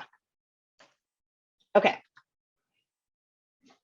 So next up, we're going to be talking about reporting and evaluation. And I know, having been on your side of things before, that this is the least exciting or interesting part of things, for a similar reason that I was talking about with marketing, where your boots are on the ground, you're doing the work, you're in it, you're right there. It can be so hard to think about these really kind of administrative pieces of the work. And so we want to help make that easier. Evaluation is incredibly important, and we'll talk a little bit more about that shortly here. But we want to make it as seamless of a process as possible, and we want it to be useful to you. We want all of this to actually be useful to you. We don't want any of our reporting processes or evaluation to feel just like busy work. I know, again, having been on your side of things, that it can feel that way sometimes when you're doing grant work. So I want to make sure that this feels really intuitive to the work that you're doing, that it feels in alignment with the work that you're doing. And as we are kind of moving along and your projects are unfolding, if things change, we can talk about it, we can adjust. Okay, so jumping into just some details here. Interim reporting, this only applies to a few of you. Those are folks who received their grant funds in chunks. So you received the first half of your grant amount. So in order to get that second payment, you are required to submit an interim report. And that interim report will be submitted when you're ready. So at the point in your project where you are ready to move into that second phase and get that second amount of funding, you will submit an interim report. And the interim report is essentially a condensed version of a final report. It's just a shorter, kind of more, kind of cut and dry version of that. And I'll talk about what that includes shortly here. Any questions about interim reports? If you have specific questions about your project, we can always talk about it offline. But I don't think there are very many of you who have to submit interim reports. And you'll get emails from me too, so don't worry. It's on your grant letter too. It will say there if you're not sure. Okay. So final reports, this is something that everybody has to do. And this is, a big part of the grant process. We have, as I mentioned, a collaborative of funders who support this work, and they are really excited to hear about the work, hear about what you're doing, and just see kind of the outcomes of this funding. And so we have a final report that is due within 60 days of the completion of your project. And no later than February 20th, 2024. So that's about 2 months after a full 2 years of this project. So that's like the absolute latest deadline. But really each of you have your own specific final report deadlines based on when your grant project ends. So you each have your own timelines. If you're confused about this at all, you're like, wait, when is my end date? When am I supposed to have this report done? Just shoot me an email and I'll let you know what I have on file for you. Again, it's 60 days after whatever that final date was that was listed in your project proposal. Now, all of this said, we are living in a growing, evolving pandemic, and anything is possible in good and scary ways. So something changes. Your artist who was supposed to fly from, Baltimore has COVID and they can't do it anymore. So now you have to do things differently, or you have to put it off. So now your project end date is going to be different. That's fine. We are here to support flexibility. We live in a world where it is necessary. And so communication is key. As things come up, if things change and you need to adjust, let me know. And we'll do that. Always happy to work with you to fit a timeline that really works for your project. So final report, what does it include? Oh, that's Hellenius's incredible. I do just want to look at that actually, that's more exciting. Grant report guidelines. So this is on the website. The link is in the agenda as well as the PowerPoint. And I will do a follow-up email with all of this stuff. So just so you know, I will also include any really cool links that were thrown into the chat. So I will do a follow-up email where all this stuff is in one place. But just so you know, it is on the Arts and Society website. And so what you'll notice with the guidelines, we really try to keep it as simple as possible. So we have a cover report that we ask you to do. This is just to help us kind of create some uniformity when we put all of our reports together. And then you have a narrative report. And here is a list of all the things that your narrative report will include. A summary of your project and purpose of the grant.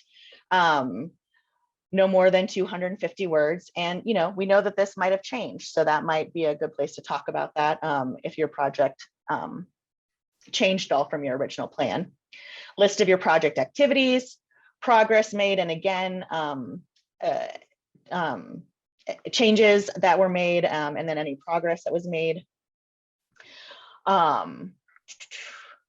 Most important thing that you experienced. I mean, it's, really narrative focused, challenges that you faced, and then any publications or anything that you had that where your project or event, whatever it is, was featured. We'd love to see that.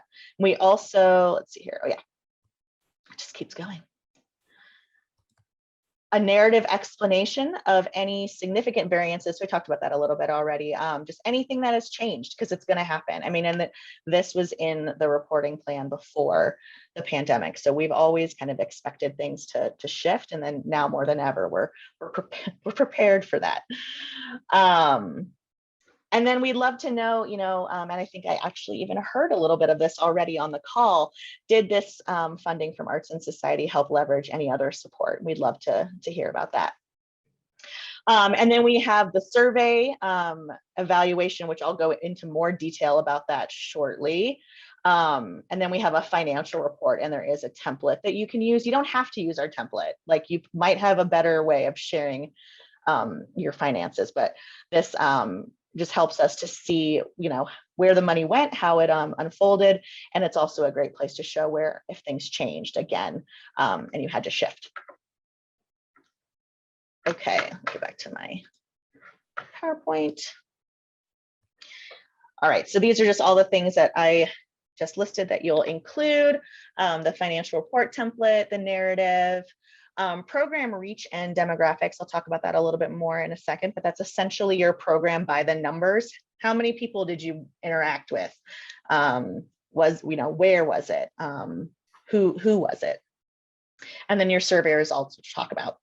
The impact survey is a survey that I will be distributing to grantees to get your input and just get your feedback on being part of Arts and Society. So while we are asking you to evaluate your programs, we are also evaluating Arts and Society. So just stay tuned for that bit. We're keeping it as part of the requirements for the final report, but also know that we don't expect you to submit that survey until it has been sent out to you. So just hang tight for that. So program reach and demographics. So this is again by the numbers, number of participants, audience sizes, number of programs, workshops, performances, exhibitions, openings, those kinds of things. Number of artists involved, and any other important measurables not listed above. So if you're working with particular populations that you want to be keeping track of, how many folks that you're engaging with in those populations, that would be a great place to include that.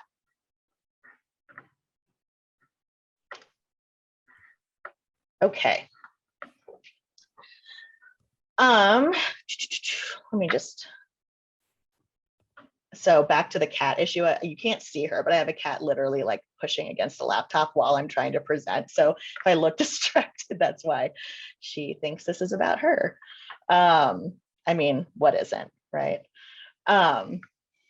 So again, we understand that every program is going to be different, that these programs are not all going to look exactly alike, and that what is useful for you to count and keep track of is going to look different than another project, another organization.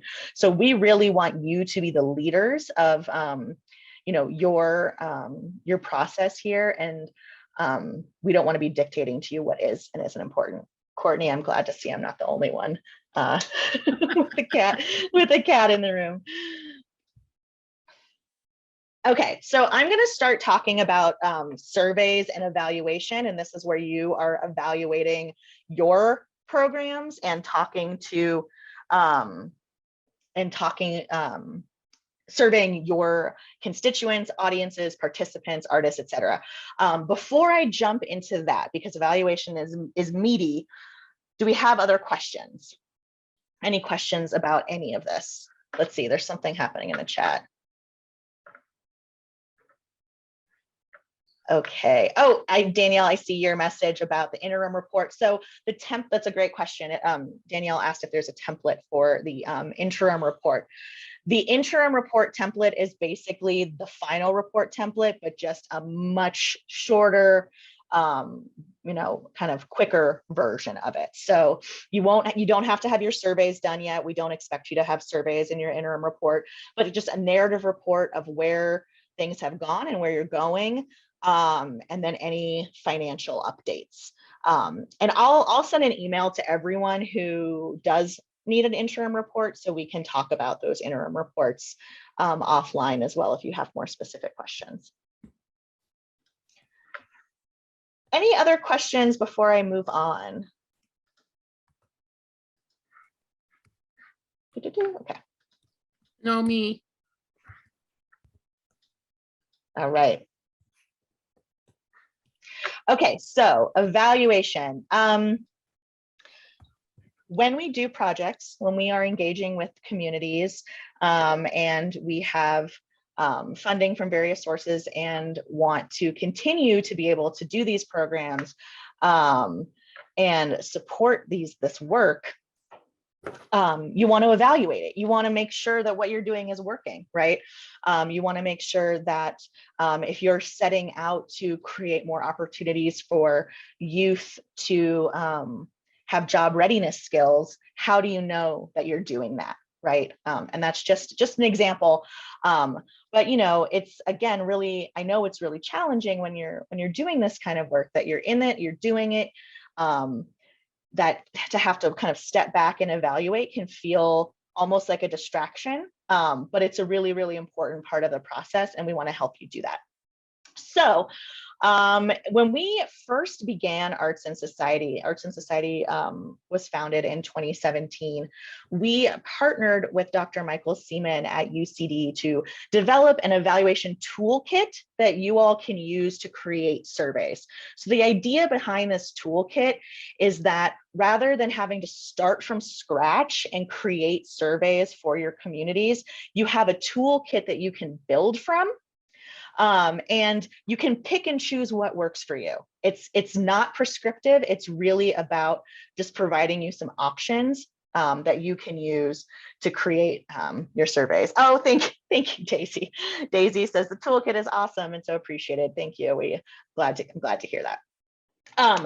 So the evaluation toolkit provides a bank of questions built around 6 themes.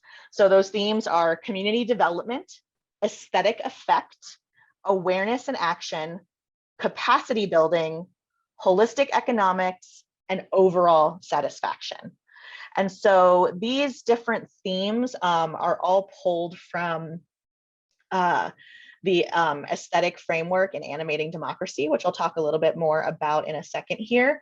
But it's just a really, really helpful way of kind of piecing together all of the different pieces that you might want to evaluate. And again, not all of these themes might be relevant to you. You might find that only a couple of the themes are relevant to your work.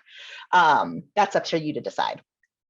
So each grantee will construct individualized surveys using this question bank for multiple stakeholders, including participant audience, artist, and administrator. So these are just some of the groups you might have, and you might have a different stakeholder. For example, if you're working directly with teachers, teacher might be a group that we need to survey teachers specifically, or participant might specifically be youth. So your participants or youth participants that you're surveying.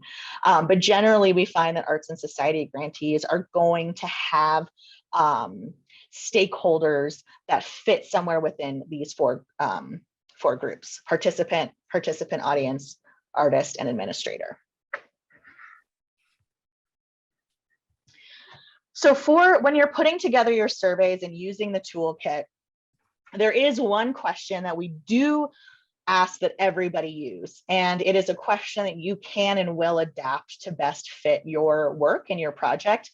But we want everyone to ask something that gets to this question: was art an effective tool for engaging the community about issue X? So you know what the issue or social issue that you are addressing with your work, you know what that is. So was art an effective tool for engaging the community in that issue? It's a big, broad question, and you might need to adapt it for your own work. But that is kind of the biggest, most important question for us to be asking our participants. And then these survey results you'll include in your final report. Again, everyone's survey results are going to look different. None of them are going to look exactly the same because you're not all going to be asking the same questions. You're not all going to have the same participants. So we're going to take a look at the evaluation tool builder. And you will find in the documents that are shared in the agenda, the evaluation tool builder is included in both English and Spanish. So we have both the tool builder and the question bank in English and Spanish. I'll just be showing the English version during this meeting, but know that there is a translated Spanish version as well.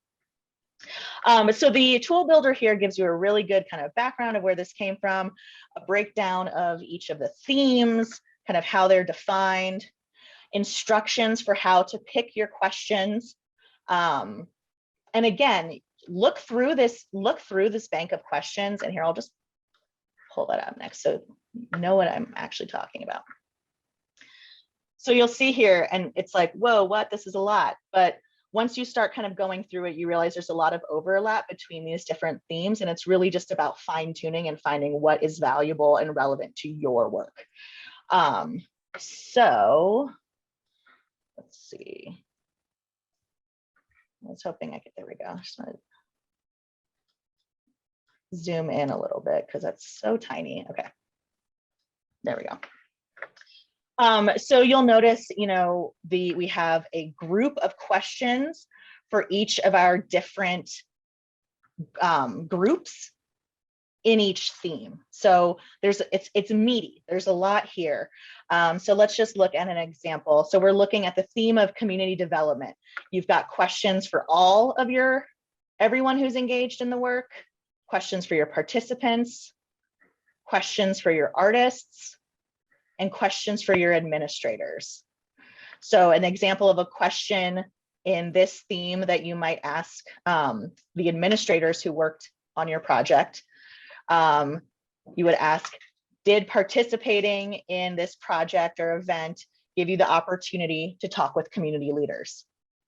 If that is a question, if that is an outcome that you were hoping for, right? Were you hoping with this project that you would have more artists or more of your administrative staff engaging with community leaders? Was that a goal? Awesome. If it was, great, add this to your list. It might not be relevant to you. So again, it's going to take a little bit of time to sift through this and find what is relevant to your work. Theme, aesthetic effect, and it goes on and on. So there's a lot here. Again, take some time to look through it and see what questions stand out to you. I think it can be helpful to print it out and get out a highlighter and just kind of run through there and see what you're like, oh, I want to ask that. I do want to ask that. I do want to ask that. We are also so stoked if you have other questions that you want to ask that aren't on here. That's totally, totally fine. This is meant to help you make it easier and just to kind of pick and choose for yourself what works and not have to start from scratch. But if you've got questions that you want to ask that are not addressed in here, that's absolutely fine. We want you to lead your process here. Any questions about the questions, the toolkit, surveys, and evaluation overall? Anything? You can just unmute yourself and jump in.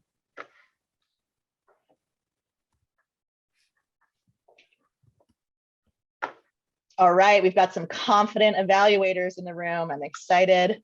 Chandler, Laura, so you got to, yeah, I do have a question. Do you recommend that we do these on an ongoing basis throughout the project, not just wait till the end? That is such a great question, Chandler.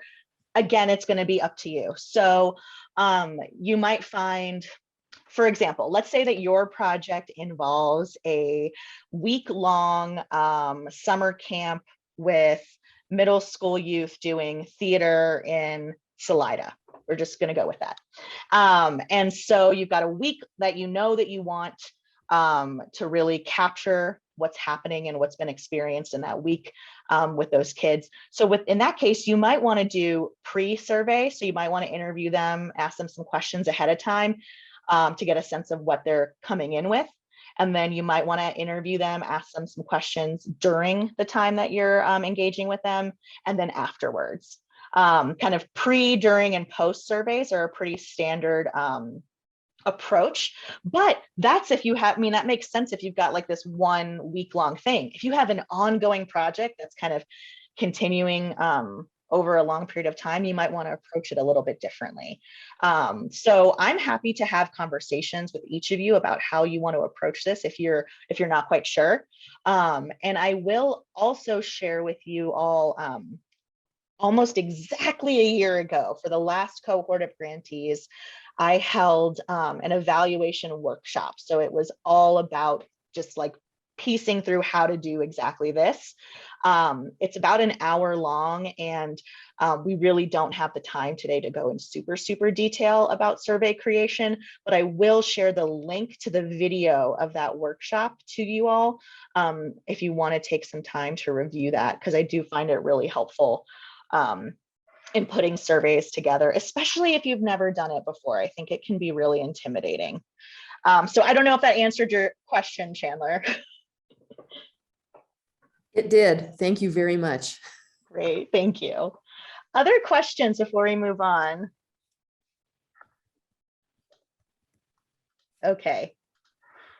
And I will say too, knowing that we have some returning grantees here, I'm going to go ahead and just volunteer you all to be leaned on by some of our newer grantees.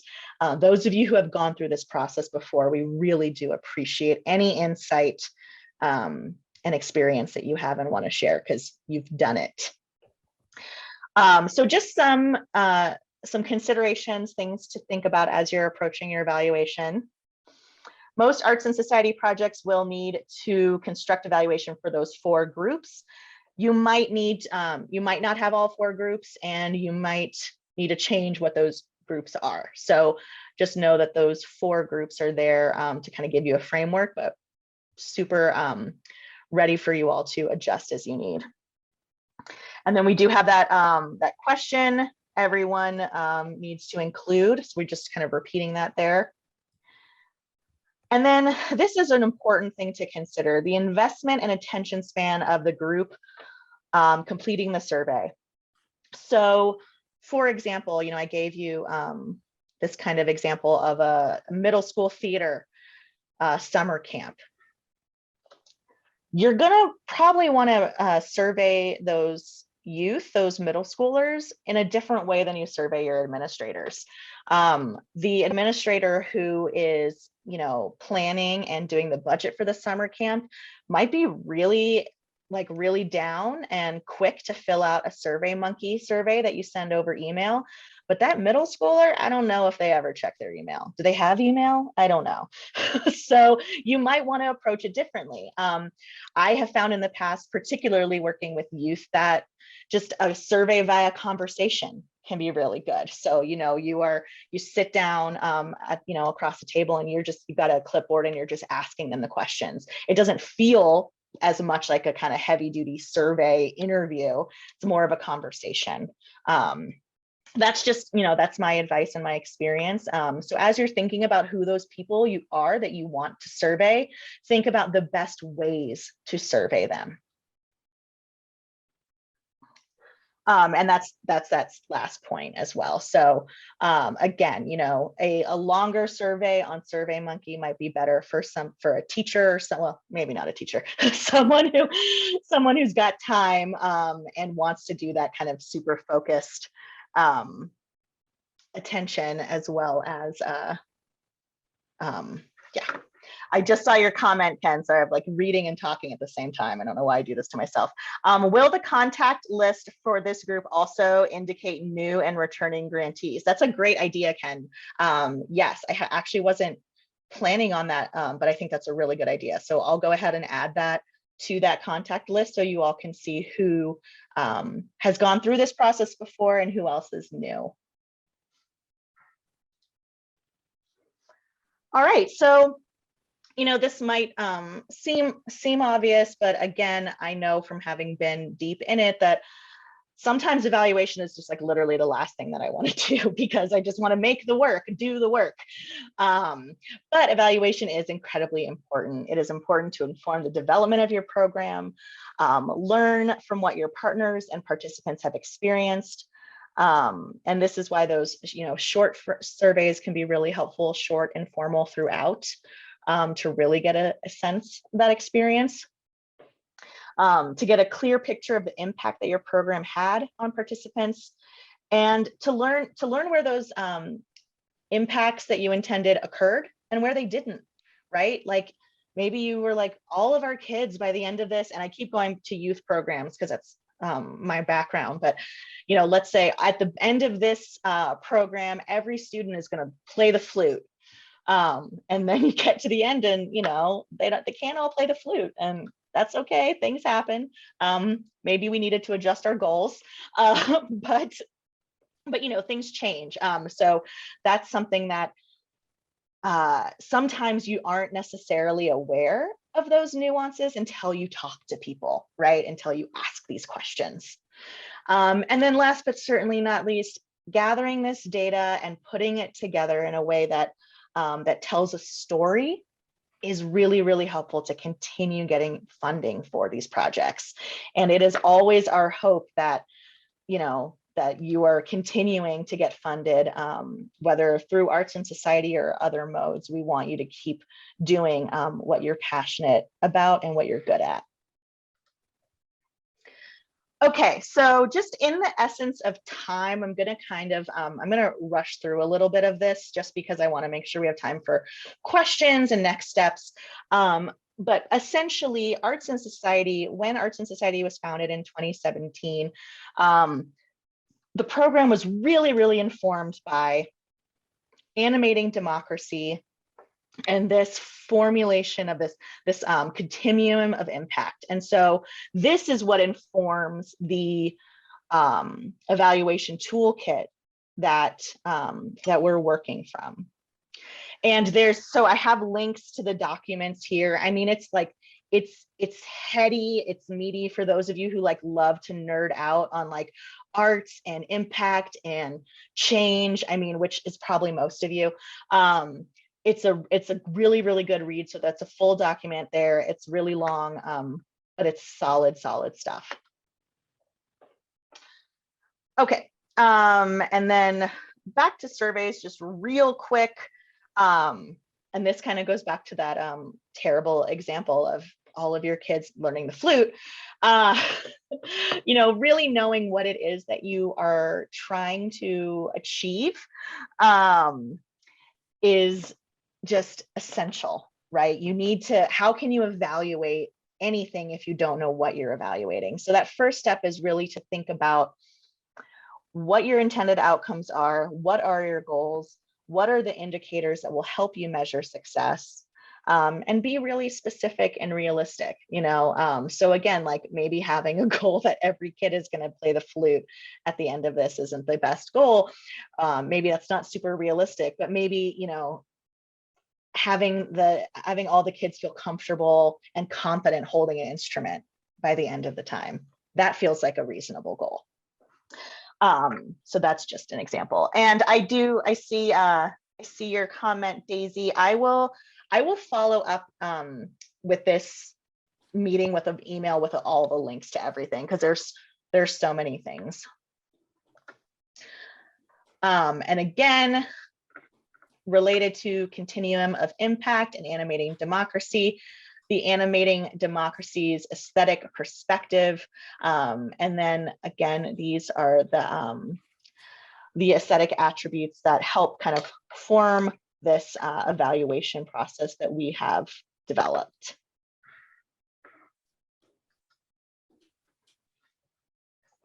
So this last slide here I want to share with you is an example of a past grantee's survey results. So you've gotten all these surveys, you've gathered all this data, now you have to present it to us in your final report. What does that look like?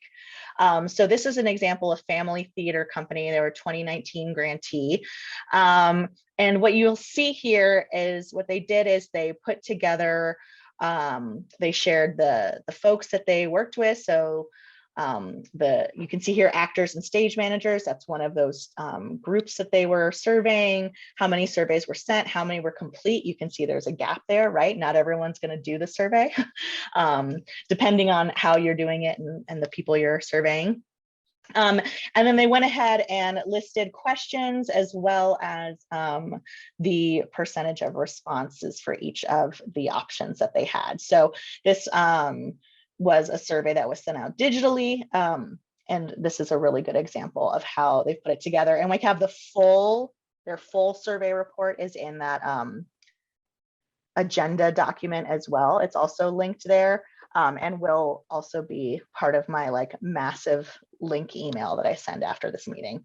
So you can take a look at that. Okay, so we are beautifully, perfectly at time for questions and just kind of chatting about things before I go on to our next thing. Does anyone have questions about evaluation, surveys, reporting, any of this stuff?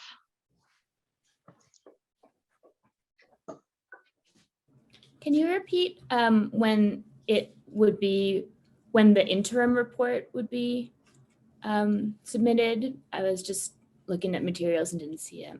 Oh yeah, no worries. So the interim report is really, there's not like a set due date. It's essentially like when you're ready to move on to that next stage, and like you'll know best when that is.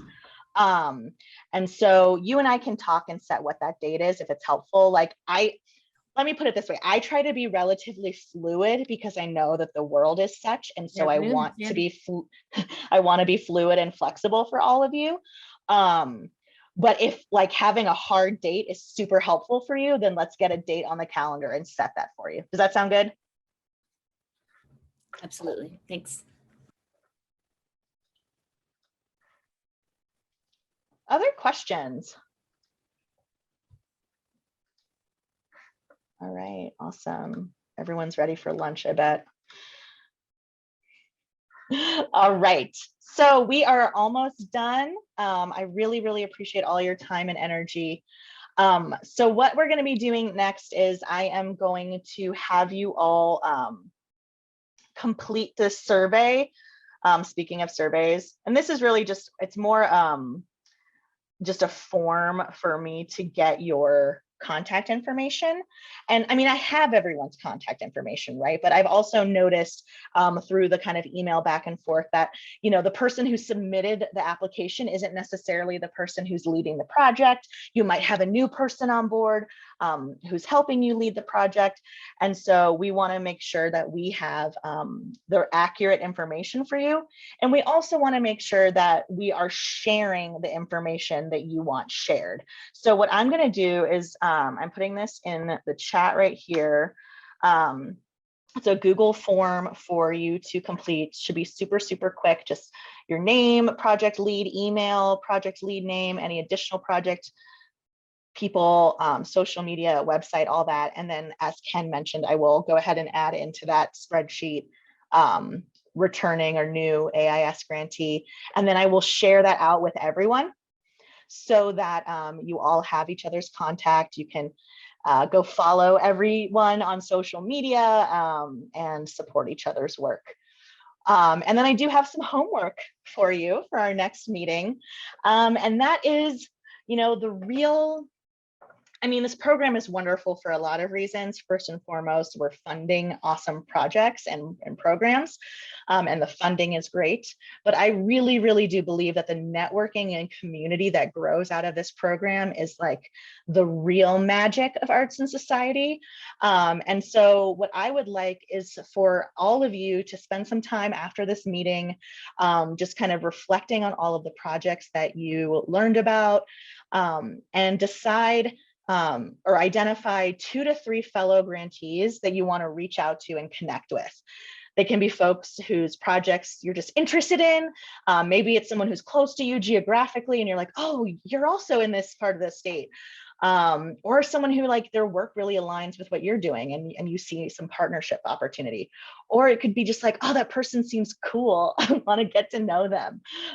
We also super, super support that. So your homework is to make friends, and we will all gather together in person on Friday, June 17th. And so you've got lots of time to plan and prepare for those of you who are coming from out of town. Right now, I am planning on having the meeting be 9 to 4, but we might adjust that. I'm just kind of blocking off the whole day so we have all the time we could possibly need, but we might adjust it just to give ourselves a little more time to wake up. So that will be in person at Redline Contemporary Arts Center in Denver. And then I have my email here if you have any questions. We are a little bit early now. So we were running behind schedule and now we're ahead of schedule. I'm so proud of us. It's about 12:41. Before we break, any more questions, thoughts, anything anyone wants to share?